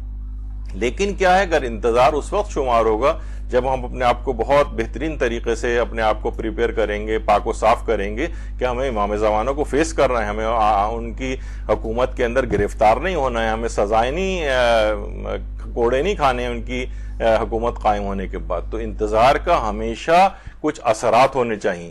اثرات یہی ہیں کہ اپنے آپ کو بہتر سے بہتر بنانا ہے، معاشرے کو بہتر سے بہتر بنانا ہے، یہی انتظار امام ہے۔ ورنہ یہ گناہوں پر اصرار کے ساتھ آپ کہیں کہ میں انتظار کر رہی ہوں یا میں انتظار کر رہا ہوں، یہ ویسے ہی ہے جیسے میں نے اس سے پہلے کہا کہ کبھی بھی کوئی جرم کرنے والا پولیس کا انتظار نہیں کرتا ہے۔ یہ اگر کہا بھی جائے گا کہ انتظار کر رہا ہے اس کے بعد تو یہ اس کو پاگل ہی کہا جائے گا۔ تو یہ پاگل بنے کے اثرات نہیں، بلکہ امام زمانہ کی محبت کے اثرات یہ ہوں گے کہ وہ اپنے آپ کو بہتر سے بہتر بنائے گا۔ دیکھیے، ہم کیسے کہتے ہیں کہ اللہ کو بہت زیادہ انسان یاد رکھے۔ آیت اللہ سید محمد حسین طباطبائی فرماتے تھے کہ اس آیت کو کسی جگہ گھر میں لکھ کر لگانا چاہیے تاکہ آپ کو ہر وقت یہ چیز رہے، علم یعلم بان اللہ یرا. کیا ابھی تک صاحبان ایمان نے اس بات کا علم حاصل نہیں کیا ہے کہ اللہ ان کو ہر وقت دیکھ رہا ہے؟ بے شک اللہ ان کو ہر وقت دیکھ رہا ہے. کیمرے کی آنکھ، کیمرے مختلف جگہوں پر لگے ہوئے تو انسان کتنا کانشیس ہو جاتا ہے. اور کوئی ان جگہوں کے اوپر عام طور پر چور چکار بھی دیکھتے ہیں کہ یہاں پر کیمرے لگے ہوئے ہیں تو وہ اس رستے سے نہیں جاتے ہیں اندر، یا مثلا تو یہ اللہ کو ہر وقت کس طریقے سے انسان یاد رکھے. تو کہتے تھے کہ اس آیت کو لکھ کر لگانا چاہیے تاکہ اللہ ہر وقت یاد رہے. دیکھیے ہمارے کیا ہے کہ امام زمانوں کو ہم کس طریقے سے یاد رکھیں ہر وقت. تو جس طرح سے کہا جاتا ہے کہ اللہ کو اس طرح سے یاد رکھو تم کہ ہر وقت اس بات کا احساس رہے کہ اللہ ہر وقت دیکھ رہا ہے.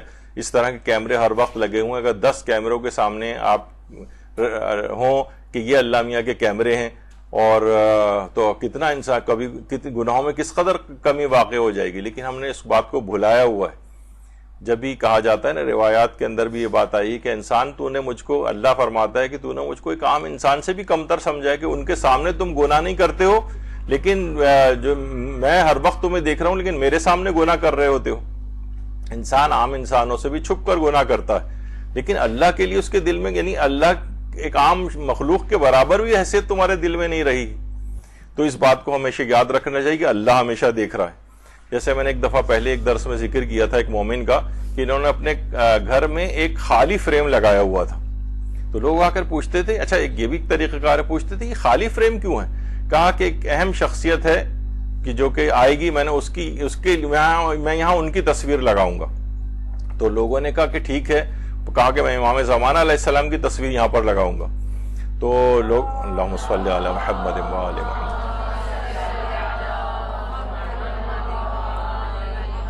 تو لوگوں نے کہا ٹھیک ہے، جب وہ آئیں گے ان کی تصویر آپ کے پاس ہوگی، آپ تبھی لگائیں گے نا یہاں. تو اس نے کہا کہ نہیں، میں کم سے کم اس زندگی کے اندر اس بات کا احساس مستقل رکھنا چاہتا ہوں کہ میری زندگی میں کوئی خاص چیز کی کمی ہے.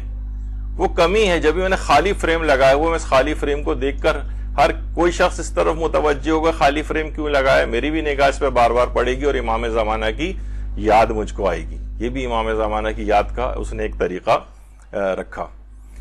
اچھا جو علماء، اچھا اب دیکھیے کہ عام طور پر ہم دیکھتے ہیں کہ ہم بزرگوں کی تصویریں گھر میں کیوں لگاتے ہیں. امام زمانہ کو ہم یاد کرنے کے طریقوں پہ بات کر رہے ہیں نا. ہم اپنے بزرگوں کو کیسے یاد رکھتے ہیں؟ ہم ان کی تصویریں لگاتے ہیں.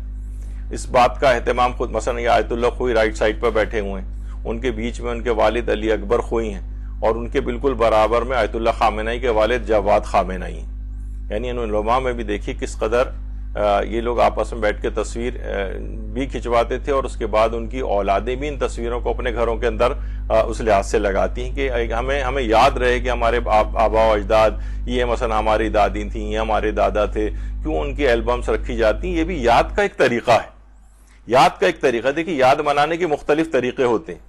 آیت اللہ خوئی مرحوم کی جو قبر مبارک ہے نجف میں امیر المومنین کے حرم میں، آیت اللہ اسحاق فیاض یا جو بھی علماء اور افراد ہیں وہ وہاں پر جاتے ہیں، اور ان کی قبر کے اوپر ہی شوکیس کے نیچے تو ان کی قبر مبارک ہے اور اوپر ہی آیت اللہ خوئی کی تصویر کیوں ہیں؟ یہ ان کی یاد کو باقی رکھنے کے لحاظ سے.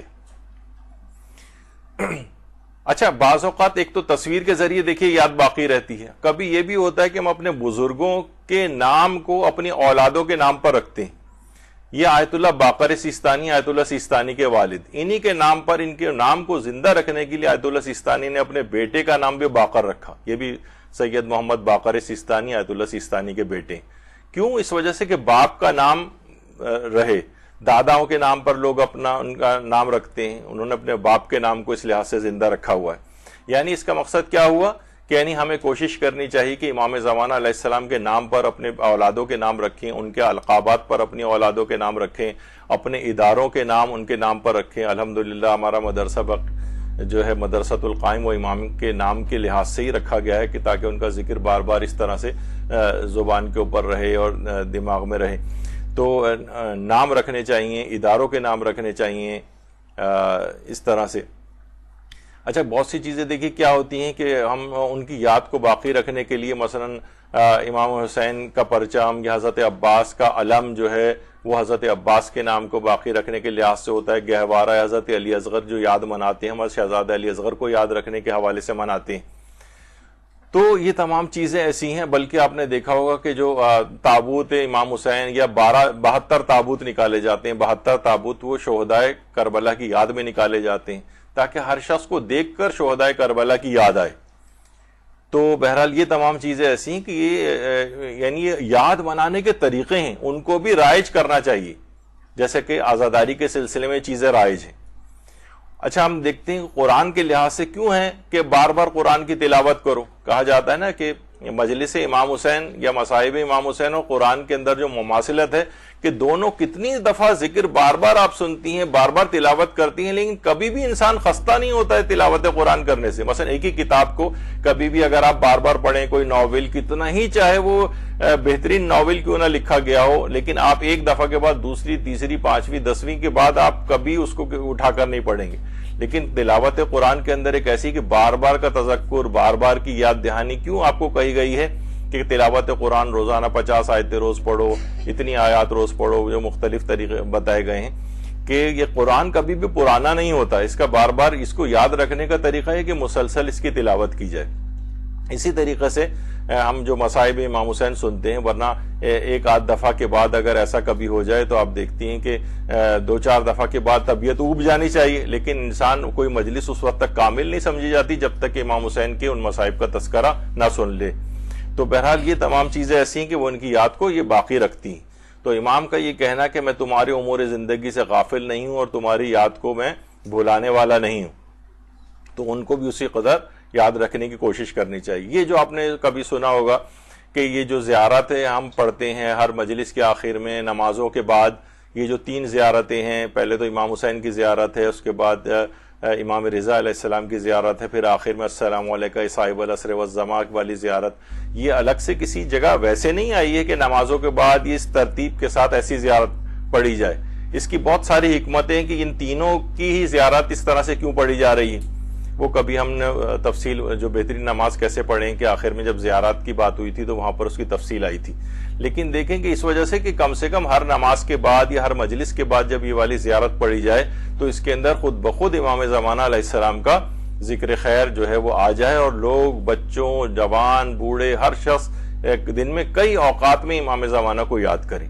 تو یہ والی زیارات اس طرح سے کمپائل کی گئیں اور رائج کی گئیں. علماء نے بڑی حکیمانہ باتیں ہیں ساری، ورنہ الگ سے کوئی پوچھے کہ بھئی یہ اس طرح سے جو لکھی ہوئی زیارت جو آپ ہر نماز کے بعد پڑھتے ہیں یہ کس امام نے اس کو تعلیم کیا ہے، تو الگ سے اس طرح سے اس فارمیٹ کے اندر تعلیم نہیں ہے اس کی. یہ علماء نے اس کی بہت ساری حکمتیں ہیں کہ اس طرح سے اس کو ترتیب دیا ہے اور مختلف انداز سے یہ پڑھی جاتی ہیں. تو اس میں بھی امام کو تاکہ یہ یاد رکھنے کا ایک طریقہ ہے، جس طرح قرآن کی آیات کو یاد رکھا جاتا ہے بار بار کا تذکرہ کر کے، مصائب کا بار بار ذکر کر کے امام حسین کو ہم یاد رکھ کرتے ہیں، اسی طریقے سے یہ زیارتیں بھی ہمیں رائج کی گئیں. بلکہ علماء اپنے بہت اچھا ایک جملہ فرماتے ہیں کہ واقعتاً اگر ہم دیکھیں لوگوں کے پاس دیکھیے اس کا بھی ٹائم نہیں ہے کہ وہ اتنے دقیق کتابیں اور یہ سب پڑھیں، اگرچہ پڑھنی چاہیے، لیکن اگر کوئی شخص ان جو زیارتیں ہیں اگر تمام آپ زیارتیں دیکھ لیں، زیارت یاسین، زیارت جامعہ اور اس طرح کی اور جو زیارتیں ہیں، زیارت عاشوراء وغیرہ، یہ اگر بچوں کو ترجمے کے ساتھ اچھی طور پہ یاد کرا دی جائیں تو ان زیارات کے اندر تمام عقائد حقہ موجود ہیں، اور وہ ان کو بہترین عقائد ان زیارات کے اندر تعلیم کیے گئے ہیں. اگر ان کو یاد کروا دی جائیں تو کبھی بھی ان کا عقیدہ کم سے کم ایسا خراب نہیں ہوگا کہ وہ اسلام یا شیعت سے خارج ہو. تو یہ بہت حکیمانہ طریقے سے ان زیارات کو رائج کیا گیا ہے. کچھ اس میں معصورہ ہیں، کچھ غیر معصورہ ہیں. تو اس لحاظ سے یہ امام کی یاد کو باقی رکھنے کے لحاظ سے. اسی طریقے سے ہر نماز صبح کے بعد ایک خاص زیارت ہے، اللہم بلغ مولائی صاحب الزماں. یہ بھی آپ کو مل جائے گی مفاتی میں بھی اور مختلف جگہوں پہ.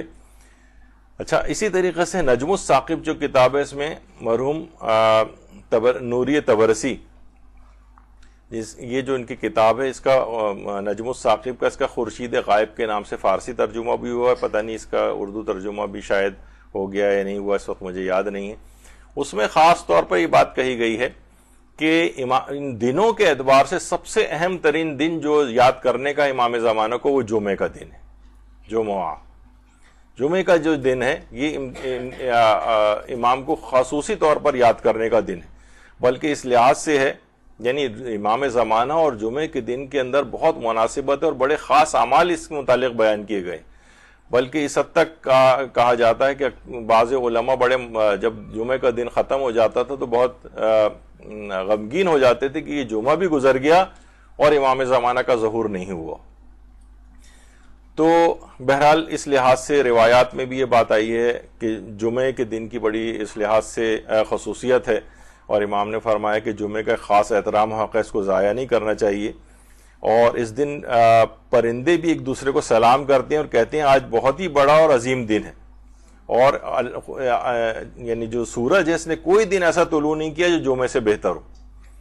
تو یہ امام زمانہ کے سلسلے میں خاص ہے، اور جو شخص شب جمعہ سورہ بنی اسرائیل کی تلاوت کرے گا، روایات میں ہے کہ وہ اس وقت تک نہیں مرے گا جب تک کہ اپنے امام زمانہ کو درک نہ کر لے، اور وہ اللہم صلی علی محمد وآل محمد، کیونکہ اسلامی لحاظ سے شب جمعہ سے ہی جمعے کا آغاز ہو جاتا ہے، تو ہر شب جمعہ سورہ بنی اسرائیل کی تلاوت کرنا اس کی بڑی اہمیت ہے۔ اور یہ اتنا اہم دن ہے کہ جمعے کے دن نیکیاں بھی دگنی ہو جاتی ہیں اور برائیاں بھی دو گنا ہو جاتی ہیں، یعنی اس دن اگر کوئی انسان گناہ کرے گا تو اس کی گناہ بھی ڈبل شمار ہوگا، اور نیکی کرے گا تو نیکی بھی ڈبل لکھی جاتی ہے۔ اور جمعے کے دن حضرت امام علی رضا علیہ الصلوۃ والسلام نے اللہم صلی علی محمد وآل محمد نماز جمعہ، یا نماز جمعہ نہیں نماز ظہر پڑھی جا رہی، اس کے قنوت میں امام زمانہ کے لیے دعا کی بڑی تاکید کی ہے، اور امام نے دعائے قنوت خصوصی طور پر ذکر کی ہے کہ جمعے کے دن نماز ظہر کے یا نماز جمعہ کے قنوت میں یہ والی دعا اللہم اصلح عبدک و خلیفتک والی دعا انک علی کل شیء قدیر تک یہ اس کو پڑھا جائے۔ اچھا، اسی طریقے سے آیت اللہ بہاؤالدینی جو تھے یہ بڑے عرفا میں شامل تھے، تو کئی سالوں تک مسلسل نماز کے قنوت میں آیت اللہ بہاؤالدینی قرآن کی کچھ آیتیں اور دعائیں وغیرہ پڑھتے تھے۔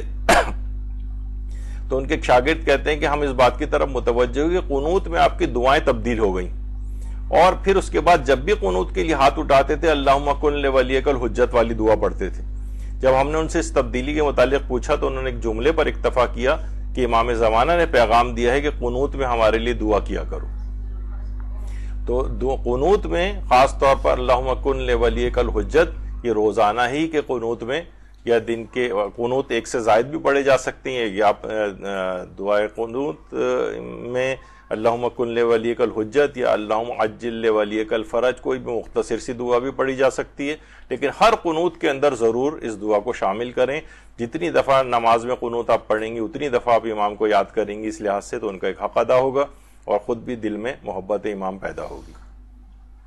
اسی طرح سے ایک دعائے معرفت اللہم عرفنی نفسک فانک ان لم تعرفنی نفسک، یہ بھی ایک مختصر سی دعا ہے دعائے معرفت کے نام سے، اور یہ بھی یاد کر لینی چاہیے، کچھ 3-4 چھوٹی بلکہ 2 لائن کے اندر ہی آ جاتی ہے۔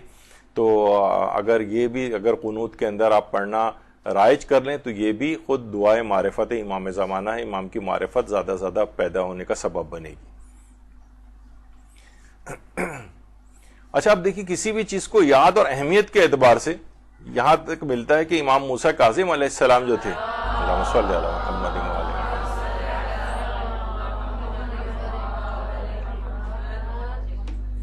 جمعے کی نماز کے لیے جمعرات کے دن سے اپنے آپ کو نماز کے لیے تیار کرتے تھے، مثلا ناخن کاٹنا ہے، لباس کو صاف کا انتظام کرنا ہے، عطر وغیرہ کو مہیا کر کے رکھنا ہے، یا کوئی بھی اس طرح کی چیزیں، یعنی جمعے کے دن کی چیزیں جو ہیں اس کے لیے جمعرات سے تیاری شروع کر دیتے تھے۔ یعنی یاد ایسی جمعے کے دن کی اہمیت کے اعتبار سے 7ویں امام کے دل میں تھی کہ اس کی تیاری، جب بھی کہا جاتا ہے کہ جب انشاءاللہ حضرت حجت تشریف لے آئیں گے دنیا میں اور ظہور ان کا ہو جائے گا،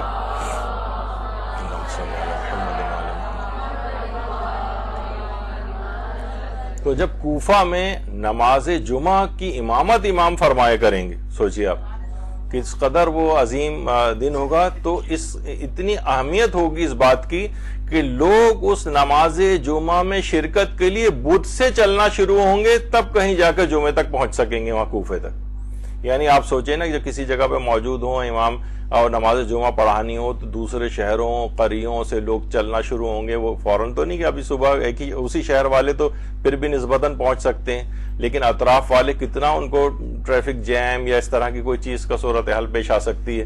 تو بہرحال یعنی ہے کہ بدھ سے چلنا شروع ہوں گے, یعنی اس شوق کے اندر کہ ہم امام زمانہ کے پیچھے, یعنی ان کی محبت, ان کی اتنا ایک عظیم سعادت ہوگی کہ امام کے پیچھے جو ہے ان کی اقتداء میں نماز پڑھنے کے لحاظ سے.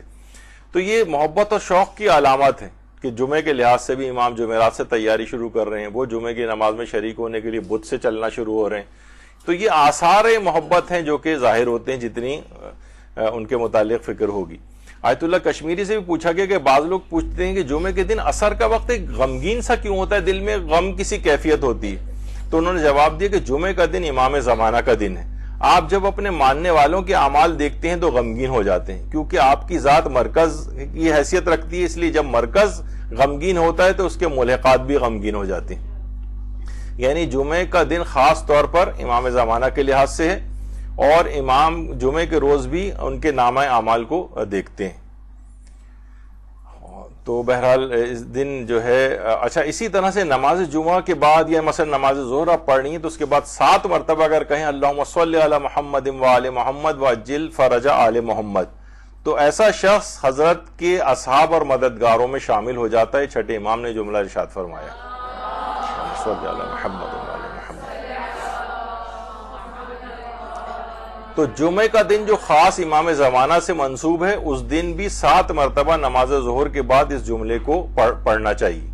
تو ان کے مددگاروں میں اور اصحاب میں بھی شامل ہو جائیں گے, اور ان کی ایک محبت اور خاص اس طور پر یعنی جو دن کو یاد کرنے کا ایام ہے ان کے اندر جمعے کا دن ہے, تو ان الفاظ کے ساتھ ان پر درود پڑھتے ہوئے ان کو یاد کیا جائے. اور مختصر طور پر بھی اللہم صلی علی محمد و آل محمد وعجل فرجہم, اس کو بھی پڑھنا اس لحاظ سے چاہیے, کیونکہ یہ بھی مفاتی میں ہے کہ جو 100 مرتبہ اس کو پڑھے گا اس درود کو, تو اس کی خدا 60 حاجتیں پوری کرے گا, 30 حاجات اس دنیا میں اور 30 حاجات کو آخرت کے لیے ذخیرہ کر لیا جائے گا, آخرت میں اس کی پوری ہوں گی. تو یہ جمعے کے لحاظ سے ہی ہے, اور اس میں وعجل فرجہم کا اضافے کے ساتھ, تاکہ امام زمانہ کے جلد ظہور ہونے کی دعا, اور اس کا نتیجہ یہ ہے کہ 60 اس کی حاجتیں پوری کی جائیں گی. اور اتنی اہمیت تھی اس بات کی کہ علامہ عبدالحسین الامینی جو فرماتے تھے کہ جو بھی شخص درود پڑھنے کے بعد وعجل فرجہم کہے تو میں اسے اپنی کتاب الغدیر لکھنے کے ثواب میں شریک کرتا ہوں. تو بہرحال یہ بڑی ایک اہم چیز ہے, بڑی مشہور بھی ہے کہ منسوب ہے ان سے, ان کے شاگردوں نے یہ بات بتائی ہے کہ وہ یہ بات کہتے تھے. اور 5ویں امام یہ کہتے تھے میرے نزدیک جمعے کے دن محمد و آل محمد پر درود بھیجنے سے بہتر کوئی عبادت نہیں.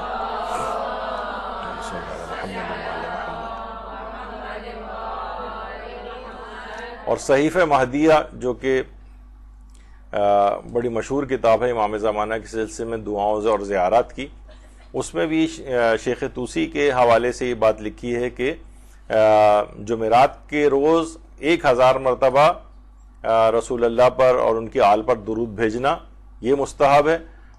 شیخ طوسی فرماتے تھے جمعرات کے دن محمد و آل محمد پر 1000 مرتبہ درود پڑھنا مستحب ہے, اور بہتر ہے کہ اس طرح سے درود پڑھیں اللہم صلی علی محمد و آل محمد وعجل فرجہم واہلک عدوہم من الجن والانس من الاولین والآخرین.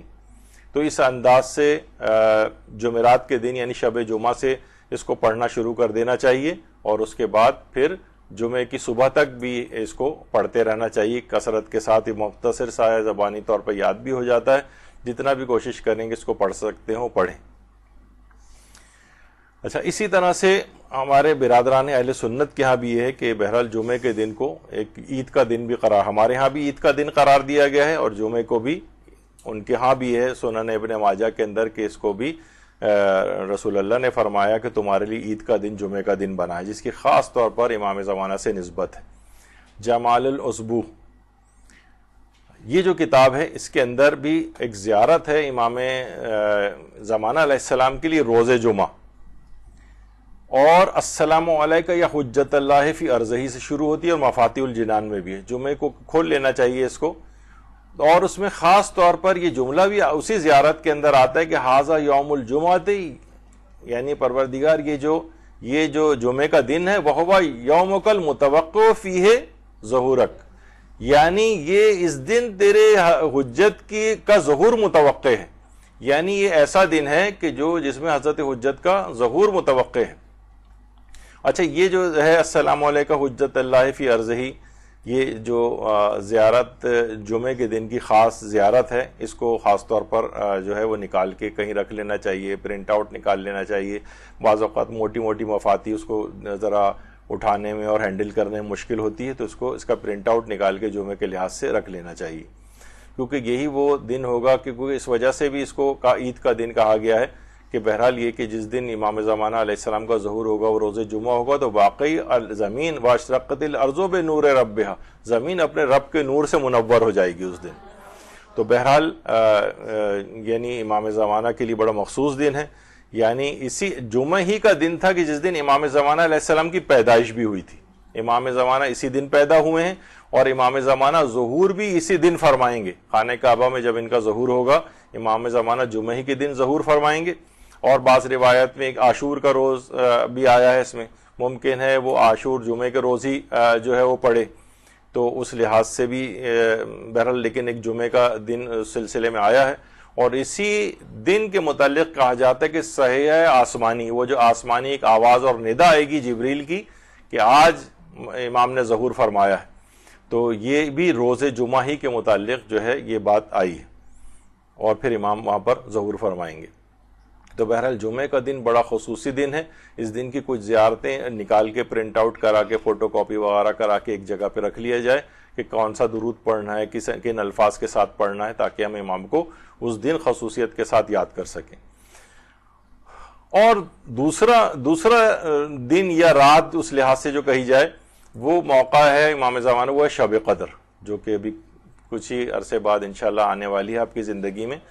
تو اس میں بھی جو ہے خصوصیت کے ساتھ اپنی دعاؤں کا محور اور مرکز دیگر دعاؤں کے ساتھ بلکہ سر فہرست امام زمانہ علیہ السلام کے ظہور کے لیے ان دعاؤں میں رکھیے گا۔ اپنے حاجات میں ہمیشہ ان کو مقدم رکھیں، ان کو سب سے آخر میں نہ رکھیں کہ کبھی بھول جائیں۔ اپنی تمام حاجات میں سب سے پہلے ان سے آغاز ہونا چاہیے، اور ان کے صدقے میں اس کے بعد جتنی بھی دعائیں کریں گے انشاءاللہ وہ بھی ساری قبول ہوں گی۔ شب قدر کی جو انشاءاللہ ہماری گفتگو ہوگی رمضان میں، تو اس میں مزید اس سلسلے میں گفتگو کریں گے۔ تو یہ اس رات کو شب قدر میں خصوصیت کے ساتھ امام کو یاد رکھنا ہے۔ ایک تو وہ بھی دماغ میں رکھنا چاہیے کہ یہ شب امضا بھی ہے، یعنی جو تقدیرات شب نیمہ شعبان میں لکھی جائیں گی یہ امضا ہو جائیں گی، اور فائنل دستخط امام زمانہ علیہ السلام کے ہو جائیں گے۔ تنزل الملائکۃ والروح، یعنی ملائکہ اور روح القدس نازل ہوتے ہیں امام کے اوپر سب تقدیرات لے کر، ہماری ساری تقدیرات امام کے پاس آ جائیں گی اور فائنل دستخط کے لیے آئیں گی۔ پھر پورا سال جو کچھ ہمارے ساتھ ہوگا وہ سب کو سب اس رات کو لکھا جائے گا۔ تو کوشش کریں اس رات کو زیادہ سے زیادہ امام کو یاد کریں اور اپنی ان کے وسیلے سے حاجات مانگیں، اور اس سال کے لیے پہلے سے ہی دفعہ کر لیں اور پہلے سے ایڈوانس میں اپنے لیے ساری دعائیں کر کے رکھ لیں، ورنہ پھر ایک دفعہ سائن ہو گئے تو پھر اس کو بدلوانا بہت مشکل ہوتا ہے۔ تو شب قدر خصوصیت کے ساتھ یاد رکھیں، اور اس میں ایک دعا یہ بھی رکھیں اور ابھی سے ہی نیمہ شعبان سے کہ پروردگارہ اسی شب قدر ہی میں ہمارا امام زمانہ علیہ السلام کا ظہور جو ہے ہو جائے۔ اچھا ایک اور دعا ہے یا زیارت ہے، وہ جو کہ حضرت امام علی رضا علیہ السلام نے سرداب کے اعمال میں، اللہم صلی علی محمد وعلی محمد، سرداب مقدس سے جب زیارات کر کے نکل رہے ہوتے ہیں تو جو الوداعی جو زیارت ہے اس کے اندر اس بات کو ذکر کیا ہے۔ ایک دعا ہے کہ اللہم ادفع عن ولیک، یہ خاص طور پر ایک دعا ہے جو کہ سرداب کے اعمال میں مفاتی کے اندر آپ کو مل جائے گی، بڑی خصوصیت کے ساتھ دعا ہے کہ پروردگار اپنے ولی کا دفاع فرما۔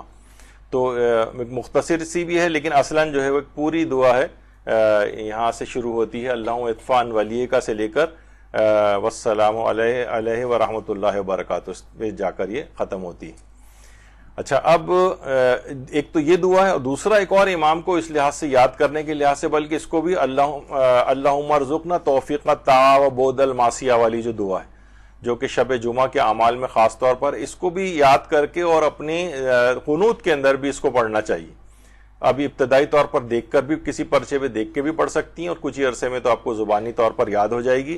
اللہم ارزقنا توفیق الطاعہ و بعد المعصیہ و صدق النیہ، اور اس کے بعد ہوتے ہوتے جب یہ آگے چل کر آتی ہے تو پھر بوڑھوں کے لحاظ سے بھی جو ہے امام دعا فرماتے ہیں۔ یہ امام زمانہ علیہ السلام کی اپنی دعا ہے، ان سے مروی ہے، ان سے منسوب ہے۔ تو جوانوں کے لحاظ سے بھی امام فرماتے ہیں کہ مثلا پہلے تو بوڑھوں کے لحاظ سے بات ہو رہی ہے کہ وَعَلَىٰ مَشَائِخِنَا بِالْوَقَارِ وَالسَّکِینَہ، کہ ہمارے بوڑھوں کو وقار اور سکینہ عطا فرما۔ یعنی وقار، بوڑھے عام طور پہ ہم دیکھتے ہیں کہ عجیب و غریب گھروں میں، بہرحال اب اتنا وقت نہیں ہے کہ جو اس پہ گفتگو کریں، جوانوں کے لحاظ سے کہ ان کو توبہ کی توفیق نصیب فرما۔ اور خاص طور پہ اس دعا کے اندر امام زمانہ علیہ السلام نے عورتوں کے لیے ایک دعا کی ہے، وَعَلَى النِّسَاءِ بِالْحَیَاءِ وَالْعِفَّةِ، ان عورتوں کے لیے امام فرماتے ہیں، دعا فرماتے ہیں کہ ان کو عفت اور ان کو حیا عطا فرما۔ تو بہرحال یہ امام زمانہ کی خصوصیت سے عورتوں کے سلسلے میں بھی دعا ہے۔ تو یہ والی دعا اللہم ارزقنا توفیق الطاعہ بہترین دعا ہے، اس کے ترجمے کے ساتھ آپ پڑھیں، اس کو زبانی یاد کریں، بچوں کو یاد کرائیں، روزانہ اس کو، ویسے تو شب جمعہ کے لحاظ سے اعمال میں آتی ہے یہ، لیکن اپنے نمازوں کے قنوت میں بھی اس کو شامل کیجیے۔ اسی طریقے سے خاص طور پر خصوصیت کے ساتھ جو دن عاشور کا ہے، ویسے تو امام حسین اور ان کے مظالم کے حوالے سے گریہ و بکا کا دن ہے، لیکن خاص طور پہ علماء فرماتے ہیں کہ یہ دن امام زمانہ علیہ السلام کے لیے بھی بہت سخت ہے، بہت سخت ہے عاشور کا روز۔ اور خاص طور پر امام زمانہ علیہ السلام السلام علی الشفاہ الزابلات، ان ہونٹوں پر سلام جو پیاس سے سوکھے ہوئے تھے، امام ان کو بہت زیادہ یاد کرتے ہیں۔ بلکہ بہت سے علماء یہ فرماتے ہیں کہ امام زمانہ علیہ السلام روزانہ 3 مرتبہ واقعہ کربلا کو اپنی آنکھوں سے دیکھتے ہیں، تو ان کی غم اندوہ کی کیا کیفیت امام کی ہوگی۔ اور یہی وجہ ہے کہ آیت اللہ امینی جو صاحب الکتاب الغدیر ہیں، ان سے بات منسوب ہے کہ یعنی شب عاشور اور روز عاشور امام زمانہ علیہ السلام کے لیے کوشش کرو کہ زیادہ سے زیادہ صدقہ دو، کیونکہ یہ شب امام زمانہ کے لیے بہت ہی زیادہ ان کے دل کو مغموم بناتی۔ امام اپنی آنکھوں سے اس پورے واقعہ کربلا کو دیکھتے ہیں، بے انتہا امام زمانہ اس دن اور شب عاشور اور روز عاشور مغموم ہوتے ہیں، تو ان کے لیے خصوصیت کے ساتھ صدقہ نکالا جائے۔ یہ امام زمانہ کو یاد کرنے اور صدقہ نکالنے کا بڑا اہم دن ہے۔ اور یہی بات علامہ امینی کے علاوہ آیت اللہ بہجت سے بھی ہے کہ وہ بھی کہتے تھے کہ شب عاشور امام زمانہ کی سلامتی کے لیے صدقہ نکالو، کیونکہ امام اس رات کو شدید گریہ و بکا سے امام کی حالت متغیر ہو جاتی ہے۔ یہ بھی امام کو یاد کرنے کے خصوصی اوقات اور ایام میں سے ہے۔ اور امام زمانہ علیہ السلام کے لیے ویسے بھی صدقہ دینے کا بہت ہی ثواب ہے۔ اللہ کے نزدیک امام کے لیے، یہ چھٹے امام کی روایت ہے اصول کافی میں، کہ اللہ کے نزدیک امام کے لیے مال خرچ کرنے سے زیادہ محبوب کوئی چیز نہیں ہے۔ جو بھی اپنے مال سے 1 درہم امام کی خاطر خرچ کرے، خدا بخش میں احد کے پہاڑ کے برابر اس کو بدلہ دے گا۔ تو بہرحال روزانہ امام کو یاد کرنے کے لحاظ سے یہ ہے کہ ان کے لیے روزانہ صدقہ بھی نکالا جائے۔ روزانہ عمومی طور پر صاحبان ایمان صدقہ نکالتے ہیں، پہلے نیت یہ کریں کہ یہ جو میں پیسے نکال رہا ہوں یہ امام زمانہ کے صدقہ نکال رہا ہوں، اور پھر اس کے بعد اپنے اہل و عیال وغیرہ کے لحاظ سے۔ تو یہ امام کا یاد زیارتوں کے ذریعے، دعاؤں کے ذریعے، روز جمعہ، شب عاشور، روز عاشور، شب قدر، شب نیمہ شعبان، ہر نماز کے بعد زیارت، اسی طریقے سے امام کے لیے صدقہ نکالنا، یہ سب چیزیں ان کی یاد کو باقی رکھتی ہیں۔ اور اسی طریقے سے آیت اللہ محمد حسین طباطبائی بھی فرماتے تھے کہ جو ہے درود جب بھی مشکلات میں تم گھر جاؤ تو درود کا ایک سیلاب روانہ کرو، یہ سیلاب تمہاری ساری پریشانیوں اور مصیبتوں کو بہا کر لے جائے گا۔ صلی اللہ علیہ محمد۔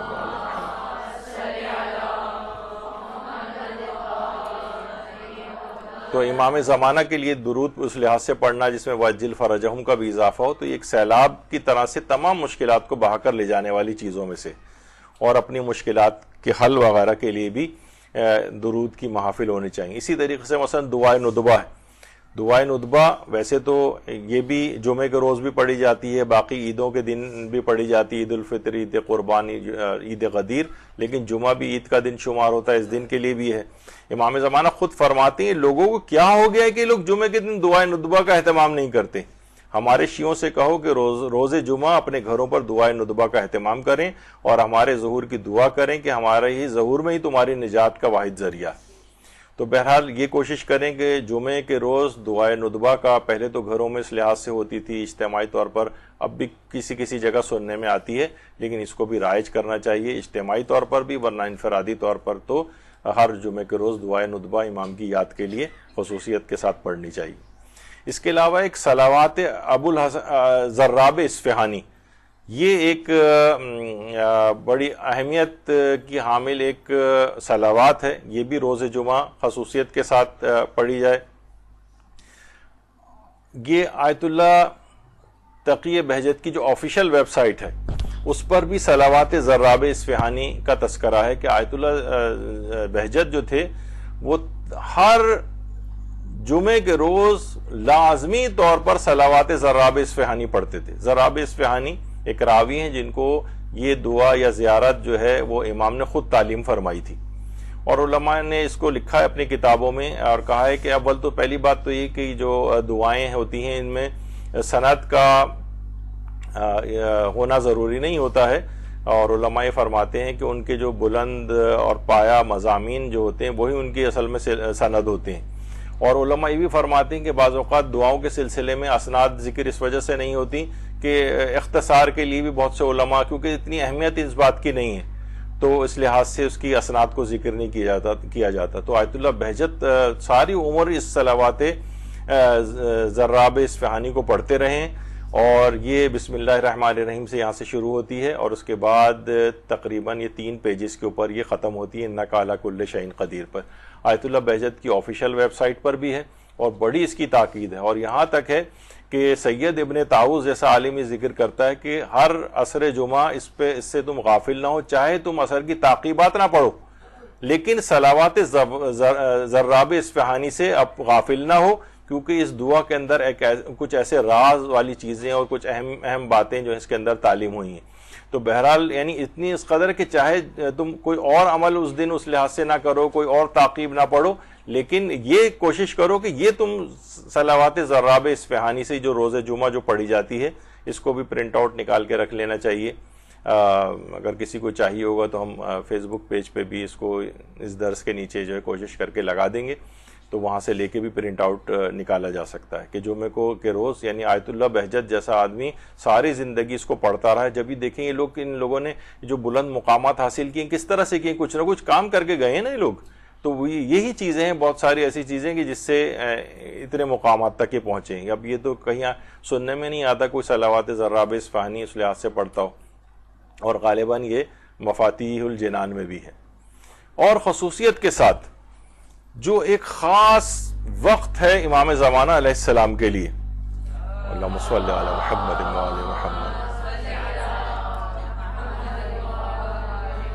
کہ جس وقت سورج غروب ہونے والا ہو، اس سے مکمل غروب ہونے تک جس وقت آسمان پر سرخی چھائی ہوئی ہوتی ہے، اس وقت یہ وقت بڑا خصوصی ہے امام زمانہ علیہ السلام کو یاد کرنے کے لحاظ سے، یہ والا۔ بلکہ علماء نے اپنی کتابوں کے اندر دن کی جو 12 ساعتیں جو ہے وہ بنائی ہیں، ہر ساعت ایک امام سے منسوب ہے، جس میں فجر سے کے قریب والے جو ساعت اور گھنٹہ ہے وہ مولا امیر المومنین علیہ السلام سے منسوب ہے، اور اس کے بعد امام حسن، پھر امام حسین، یہاں تک کہ ہوتے ہوتے 12ویں ساعت جو غروب سے تھوڑی دیر پہلے کی ہوتی ہے وہ امام زمانہ علیہ السلام سے منسوب ہے۔ کہا کہ اس وقت یہ خصوصیت کے ساتھ ان امام کا جو ہے وہ امام کے لیے دعا کی جائے، اور جو کتاب نجم الثاقب کے اندر بھی علماء نے وہ دن کے جو مختلف ساعتیں ہیں اس میں ہر امام کے لیے ایک ساعت جو ہے وہ مقرر کی گئی ہے۔ تو اس میں 2 دعائیں علی الخصوص اس موقع پر، وہ جو 5-7 منٹ یا 10 منٹ کا وقت ہوتا ہے کہ جب سرخی چھاتی ہے اور یہاں تک کہ مکمل اندھیرا چھا جاتا ہے، اس وقت کی یہ 2 دعائیں یا من توحد بنفسہ ان خلقہ سے شروع ہوتی ہے وہو علی کل شیء قدیر تک، یہ والی دعا اس موقع پر پڑھی جائے، اور اللہم یا خالق السقف المرفوع یہاں سے لے کر برحمتک یا ارحم الراحمین تک، یہ 2 دعائیں، یہ بہت مختصر سی دعائیں اس موقع پر پڑھی جا سکتی ہیں۔ کہا کہ یہ بڑا خصوصیت کے ساتھ وقت ہے امام زمانہ کو یاد کرنے کا، اور یہ 2 دعائیں اس موقع پر بڑی خصوصیت کے ساتھ پڑھی جائیں۔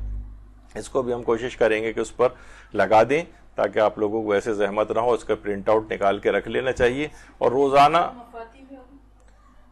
یہ ہوگی ورنہ تو مختلف کتابوں کے اندر آلریڈی جو ہے وہ موجود ہے، جیسے کہ نجم الثاقب وغیرہ کے اندر مفاتیح میں، اور میں نے اس کو براہ راست نہیں دیکھا ہے اس میں، لیکن اس میں موجود ہے۔ اچھا، اب یہ بھی دیکھنا چاہیے کہ بہرحال ہمارے جو نامہ اعمال ہیں یہ بھی امام زمانہ تک پہنچتے ہیں۔ دیکھیے بعض روایات میں یہ بھی ملتا ہے کہ ہر پیر اور جمعرات کو، اچھا اس میں روایات میں پیر اور جمعرات کا بھی آیا ہے، جمعے کا دن کا بھی آیا ہے، اور 8ویں امام سے مروی ایک روایت میں روزانہ بھی امام تک جو ہے امام معصوم تک ہمارے نامہ اعمال پہنچتے ہیں، اس کا بھی تذکرہ آیا ہے۔ تو نامہ اعمال، تو اس میں آیت اللہ بہجت بھی یہ بات فرماتے تھے، اور کہ ہفتے میں 2 دن ہمارے نامہ اعمال جو ہیں وہ امام زمانہ کے پاس پیش ہوتے ہیں، یعنی پیر اور جمعرات کو۔ تو فرماتے ہیں کہ پتہ نہیں ہم امام زمانے کے پاس کس فہرست میں ہیں، یہ وہ ہستی جن کے سامنے خدا کے بندوں کے اعمال ہفتے میں 2 دن پیش کیے جاتے ہیں، یعنی پیر اور جمعرات کو۔ یعنی ہمیں روزانہ احساس کرنا چاہیے کہ امام روزانہ ہمارے حالات سے مطلع ہو رہے ہیں، کس قدر ہمیں روزانہ کی پوری رپورٹنگ ہماری امام کے پاس جا رہی، تو کتنا ان کو یاد کر کے اور گناہوں سے اپنے آپ کو بچانا چاہیے۔ جیسے یہی ابھی آپ نے سنا کہ جمعے کے روز کا بھی انہوں نے تذکرہ کیا کہ امام عصر کے وقت کیوں مغموم ہو جاتے ہیں، وہ برے اعمال دیکھ کر ہمارے مغموم ہو جاتے ہیں۔ اچھا، اس کے لیے ایک دلیل بھی ہے، قرآن کی ایک آیت ہے وَقُلْ اعْمَلُوا فَسَيَرَى اللَّهُ عَمَلَكُمْ وَرَسُولُهُ وَالْمُؤْمِنُونَ، تم لوگ اعمال کیے جاؤ، فَسَيَرَى اللَّهُ عَمَلَكُمْ، اللہ تمہارے اعمال کو دیکھتا ہے، وَرَسُولُهُ، اور اس کے رسول تمہارے اعمال کو دیکھتے ہیں، وَالْمُؤْمِنُونَ، اور مومنین تمہارے اعمال کو دیکھتے ہیں۔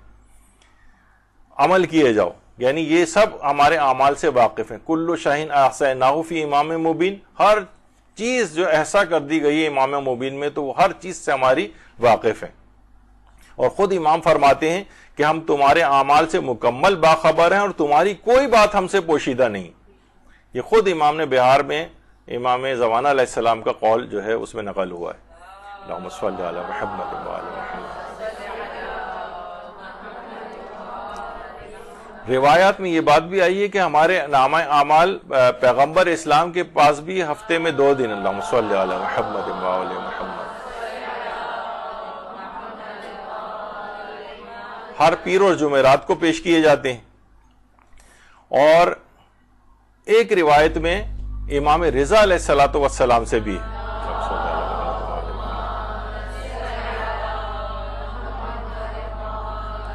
کہ عبداللہ ابن ابان نام کا ایک آدمی امام کے پاس آتا ہے کہ مولا میرے اور میرے اہل و عیال کے لیے دعا فرما دیں۔ امام نے کہا میں تمہارے لیے دعا نہیں کروں گا کیا، جبکہ تمہارے روزانہ تمہارے نامہ اعمال ہمارے سامنے پیش کیے جاتے ہیں اور مناسب حال ہم تمہارے لیے دعا فرماتے ہیں۔ عبداللہ ابن ابان ذرا متعجب ہوئے اور دل میں سوچنے لگے کہ یعنی روزانہ ہمارے نامہ اعمال امام کے سامنے پیش کیے جاتے ہیں۔ تو امام نے فرمایا کہ تم نے قرآن کی وہ آیت نہیں پڑھی، وہ قُلْ اعْمَلُوا فَسَيَرَى اللَّهُ عَمَلَكُمْ وَرَسُولُهُ وَالْمُؤْمِنُونَ، کہ تم اعمال کیے جاؤ، تمہارے اعمال اللہ دیکھتا ہے، اس کے رسول اور مومنین دیکھتے ہیں۔ اور یہ بات یاد رکھ لو کہ امام نے فرمایا یہاں پر مومنون سے مراد علی ابن ابی طالب علیہ السلام۔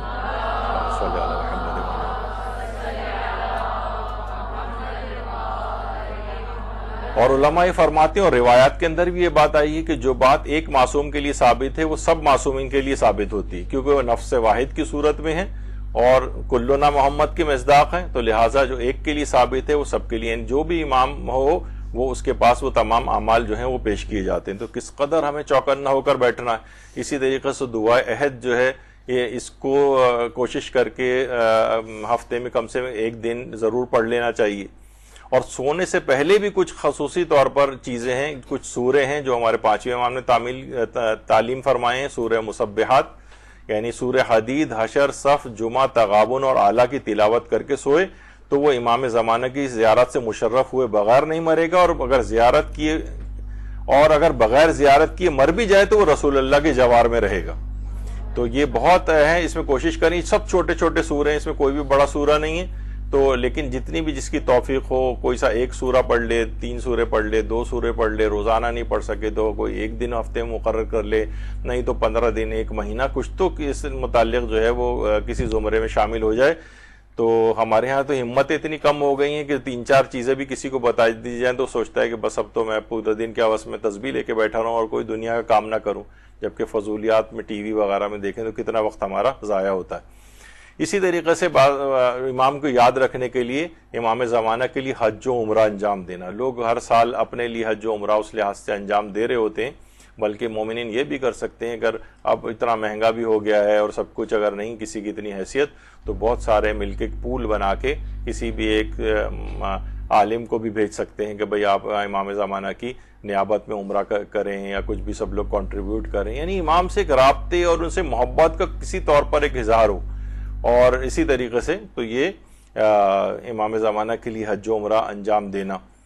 یہاں تک کہ حضرت حجت کا ہر سال اگرچہ وہ خود بھی حج کے اوپر آتے ہیں اور جو ہے حج اور عمرے انجام دیتے ہیں، لیکن مومنین کے لیے بھی ہے کہ وہ بھی ان کی یعنی حج اور عمرے کو بلکہ ان کے لیے نام بھی کیا جا سکتا ہے، ان کی نیابت بھی کر سکتے ہیں ویسے، لیکن بہتر ہے کہ ان کو ہدیہ کیا جائے. آیت اللہ وحید خراسانی ایک چیز اور فرماتے ہیں کہ صبح اور رات سونے سے پہلے 11 مرتبہ سورہ توحید پڑھ کر امام زمانہ کو ہدیہ کریں.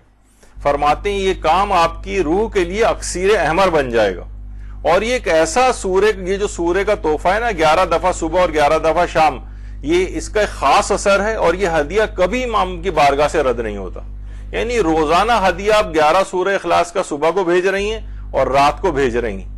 یہ ایسا چیز ہے کہ کبھی بھی یہ امام کی بارگاہ سے رد نہیں ہوتا. اور یقیناً سوچئے کہ امام کو کوئی ہدیہ بار بار پیش کیے جائیں، وہ اخلاق کریمانہ رکھنے والی ذات امام زمانہ، وہ اس سے بڑھ کر کیا کچھ آپ کو نہ عطا فرما دیں گے.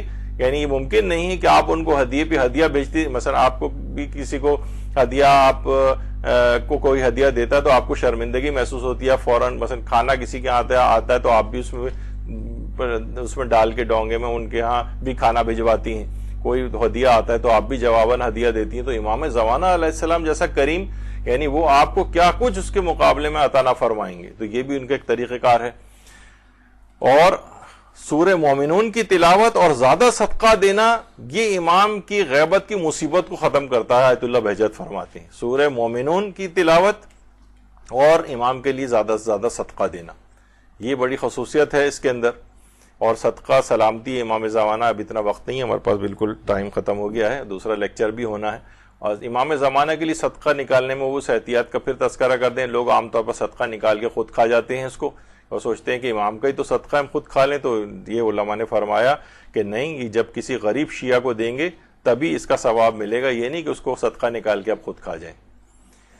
اچھا، اب امام زمانہ کو مصیبت کے موقع پر پکارنا، ان کی یاد، تاکہ آپ کے ایسی پروگرامز کا انعقاد کرنا، امام زمانہ کے لیے سیمینار ہونے چاہیے، ان کے لیے ایسی محافل ہونے چاہیے. اور فقط 15 شعبان کی رات اور دن جیسے ہم اب گفتگو کر رہے ہیں نہیں، اس کو کوشش کرنا چاہیے کہ سال کے دیگر ایام میں بھی امام زمانہ کا ذکر اسی انداز سے برقرار رہنا چاہیے. یہ وجہ ہے کہ آیت اللہ وحید خراسانی انہوں نے سن 2020 میں بھی، جب کورونا وغیرہ ذرا اپنی اس کے اوپر تھا، تو انہوں نے خاص طور پر آیت اللہ وحید خراسانی کی آفیشیل ویب سائٹ پہ بھی یہ تھا کہ شب نیمہ شعبان کو انہوں نے فرمایا تھا کہ 11 بجے رات کے وقت جو ہے وہ ایک تو الہی عظم البلاء والی دعا جو ہے وہ پڑھیں، اور اس کے بعد ایک سورہ الحمد پڑھ کر امام زمانے کی والدہ نرجس خاتون کو ہدیہ کریں. تو اللہم صلی علی محمد و علی محمد. اور یہ بھی فرمایا تھا کہ گھر کے تمام افراد جمع ہو جائیں اور سب لوگ مل کر اس عمل کو کریں. کوئی اتنے بڑا نہیں، بس ایک دعا الہی عظم البلاء و بریح الخفاء والی دعا، اور اس کے بعد ایک سورہ الحمد پڑھ کر حضرت نرجس خاتون کو ہدیہ. تو یہ وبائی امراض کے حوالے سے بھی تھا، اور اس کے بعد دیگر چیزوں کے حوالے سے بھی. اگرچہ 2020 میں ہوا تھا، لیکن اس رات کو بھی ابھی شب نیمہ شعبان آئے گی انشاءاللہ، تو اس میں بھی اس کو آپ ضرور تلاوت فرمائیں. اور اس کی بڑی اہمیت ہے، اس وجہ سے بھی ہم اس کا ذکر کر رہے ہیں کہ الہی عظم البلاء والی دعا کو ہمارے جو بہت سارے احباب ایسے اب پیدا ہو گئے ہیں جو وہابی افکار سے بڑے متاثر ہو گئے ہیں، تو وہ اس الہی عظم البلاء والی دعا، کیونکہ اس میں الغوث الغوث الغوث ادرکنی ادرکنی ادرکنی آتا ہے، تو اسے شرک سمجھتے ہیں اور اس کو کہتے ہیں کہ اس دعا کو نہ پڑھا جائے. تو بہرحال آیت اللہ بہجت بھی فرماتے تھے کہ ہمیں چاہیے کہ ہم دعائے عظم البلاء و بریح الخفاء کو پڑھیں اور خدا سے دعا مانگیں کہ ہمارے سرپرست کو بھیج دے. تو اس لحاظ سے اس کی بڑی اہمیت ہے. امام زمانہ سے دعاؤں کے لحاظ سے بھی بڑی اہمیت ہے. اور آیت اللہ سیستانی نے بھی اپنے ایک استفتاء کے اندر غیبت کے زمانے میں اپنی حاجات کے پورا ہونے اور مشکلات کے دور ہونے کے لیے حضرت حجت سے توسل کو بہت زیادہ تعلیم فرمایا ہے. آیت اللہ ان کی اپنی آفیشیل ویب سائٹ کے اوپر بھی جو نصیحتیں ہیں اس سلسلے میں وہ آیت اللہ سیستانی نے نقل کی. تو امام کے لیے کہا جاتا ہے نا کہ جو زیارات کے اندر بھی آئے کہ السلام علیکہ حین تحمد و تستغفر، یعنی سلام ہو آپ پر جب آپ حمد اور استغفار کریں، اور آپ پر سلام ہو جب آپ قیام کریں، آپ پر سلام ہو جب آپ منتظر بیٹھے ہوں، آپ پر سلام ہو جب آپ قرآن پڑھیں اور اس کی تفسیر کریں، آپ پر سلام ہو جب آپ نماز قائم کریں اور قنوت پڑھیں. امام زمانہ آپ پر سلام ہو جب آپ رکوع اور سجدہ کریں، آپ پر سلام ہو جب آپ ذکر الہی انجام دیں، آپ پر سلام ہو جب آپ حمد اور استغفار کریں، آپ پر سلام ہو جب آپ صبح اور شام کریں اور تسبیح بجا لائیں، آپ پر سلام ہو رات میں جب وہ چھا جائے، اور آپ پر سلام ہو دن میں جب وہ روشن ہو جائے، آپ پر سلام ہو اے محفوظ امام، آپ پر سلام ہو جس کے آنے کی آرزو ہے، آپ پر سلام ہو ہر طبقے کی طرف سے سلام. اللہم صلی علی محمد و آل محمد.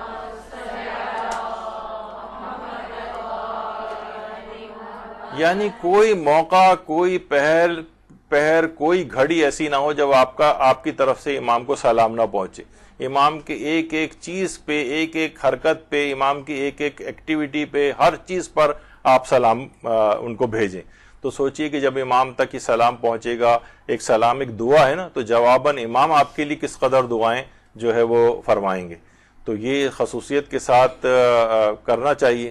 آیت اللہ کشمیری فرماتے تھے کہ ہر روز 1 گھنٹے کے لیے حضرت حجت کی یاد میں گوشہ نشینی اختیار کرنی چاہیے، اور اس میں زیارت آل یاسین پڑھیں، اور یا صاحب الزما اغثنی، یا صاحب الزما ادرکنی والمستعان بک یا ابن الحسن کا زیادہ سے زیادہ ورد کریں، تاکہ آپ کو امام زمانہ کی ہم نشینی حاصل ہو. جب اس قدر امام زمانہ سے ارتباط ہوگا، ہر وقت ان کا ذکر ہوگا، زندگی گناہوں کا تو کوئی دخل ہی وہاں پر عمل دخل ہی ختم ہو جائے گا، اور ایک نورانیت زندگی کے اندر آتی چلی جائے گی.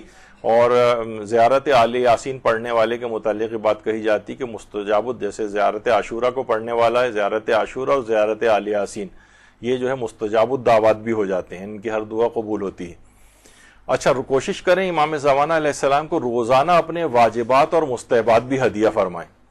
یعنی آپ جتنی نمازیں روزانہ پڑھتی ہیں، جتنے روزے، جتنی اور نیک اعمال، صدقات، تعلیم دین، یہ مختلف جتنے بھی نیکیاں ہیں، روزانہ کہیں پروردگار جتنی ایسی اس قابل ہیں میرے اعمال جو تو اپنی بارگاہ میں قبول کرے، وہ سب کے سب میں امام زمانہ کو ہدیہ کرتی ہوں، جس میں واجبات بھی شامل ہیں اور جس میں مستحبات بھی شامل ہیں. یہ کریں. اس کے علاوہ ان کی یاد کو برقرار رکھنے کے لیے اپنے ملازمت یا کاروبار میں بھی امام زمانہ کو اپنا پارٹنر بنانا چاہیے. مثلا کاروباری حضرات ہیں، وہ کہیں گے جناب ٹھیک ہے میں 10% کا پارٹنر، جو بھی مجھے پروفٹ آئے گا میں 10% امام کی راہ میں دوں گا. اسی طریقے سے کوئی ملازمت کرنے والا بھی ہے جو بھی اپنے وہ مناسب سمجھتا ہے کہ اتنا میں کمفرٹیبلی نکال سکتا ہوں امام زمانہ کے نام پر، وہ امام کے کاز اور مشن کے اوپر ان چیزوں کو خرچ کرے. یہ ان کی یاد کو باقی رکھے گا. اسی طریقے سے امام زمانہ کے لیے کوئی ایسا خالص عمل آپ ہدیہ کریں جس سے آپ کے علاوہ کوئی اور مطلع نہ ہو. ایک ہوتا ہے نا ہر چیز میں ہم نیکیاں، ہر نیک کام کر رہے ہیں، اس پہ سیلفی بن رہے ہیں اور اس کو اپلوڈ کر رہے ہیں، ہر جگہ پوری دنیا کو بتاتے پھر رہے ہیں. نہیں، آپ کے علاوہ آپ مطمئن ہو کہ اس نیکی سے سوائے میرے اور کوئی مطلع نہیں، اور اس نیکی کو خالص نیت سے امام زمانہ کو ہدیہ کریں. تو بہرحال یہ امام تک آپ تک خالص عمل پہنچے گا ان کا ہدیہ، اور وہ اس کو قبول فرمائیں گے انشاءاللہ. تو پھر ایک دعا بھی ہے، یا نورن نور، یہ امام زمانہ سے مروی دعا ہے. اس کے متعلق کہا جاتا ہے جو بھی اس دعا کو پڑھے اور اپنے لیے اس دعا کو قرار دے تو اس کا حشر امام عصر کے ساتھ ہوگا، یعنی ان کے ساتھ اٹھایا جائے گا، انہی کے ساتھ قیامت میں رہے گا. تو اس طرح کی بہت سی دعائیں روایت اس کے اندر ملی ہیں. اچھا، اب جو ہے وہ چیزیں ابھی بھی کچھ باقی رہ گئی ہیں، لیکن اتنا وقت ہمارے پاس نہیں ہے.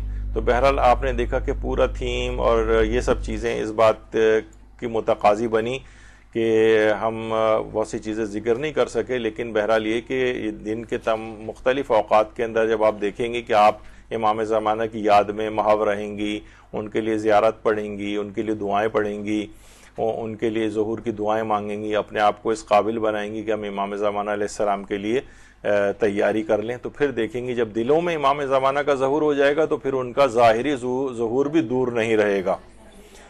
تو بہرحال یہ ضرور ہے کہ اس کے بعد پھر جب وہ ظہور کر کے تشریف لے آئیں گے تو اس وقت پھر لبیک یا صاحب الزماں کہنا ہمارا بنتا بھی ہے، اور پروردگار ان کے نورانی وجود سے ہماری آنکھوں کو بھی منور فرمائے، اور اس سے کہیں پہلے ہمارے دل میں ان کا ظہور فرما دے، ان کی یاد ہمارے دلوں کے اندر باقی رہے، تاکہ جب ہم آئیں تو اپنا سر ان کے قدموں میں رکھ کر اپنی جان کو ان کی راہ پر فدا کر سکیں۔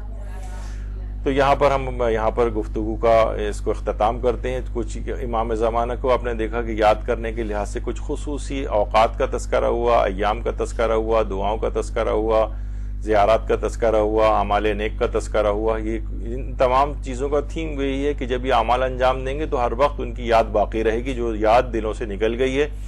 اور اس وقت جو میں نے شروع میں جملہ استعمال کیا تھا علماء کی طرف سے کہ قبروں کی سی اور موت کی سی خاموشی چھائی ہوئی، اور اس چیز کو توڑنا پڑے گا، امام زمانہ کے ذکر کو زندہ کرنا پڑے گا، دلوں میں بھی، زبانوں کے اوپر بھی، ان کے نام پر اپنے بچوں کے نام، ان کے القابات پر بچوں کے نام، اور اسی طریقے سے اداروں کے نام، جہاں جہاں ممکن ہو سکے ان کے نام کو، ان کی سیرت کو، ان کی پیغامات کو، سیمینار، ورکشاپس، دروس، مجالس، کوئی چیز ایسی نہ ہو، مجالس پڑھنے والی خواتین بھی ایک 5-7 منٹ کا ایک ضرور سلاٹ اس اپنی مجلس میں امام زمانہ کے ذکر خیر کے لیے ضرور مخصوص کریں، انشاءاللہ پھر خیر و برکات آپ کی شامل حال ہوں گی۔ وصلی اللہ علی محمد وآلہ الطیبین الطاہرین۔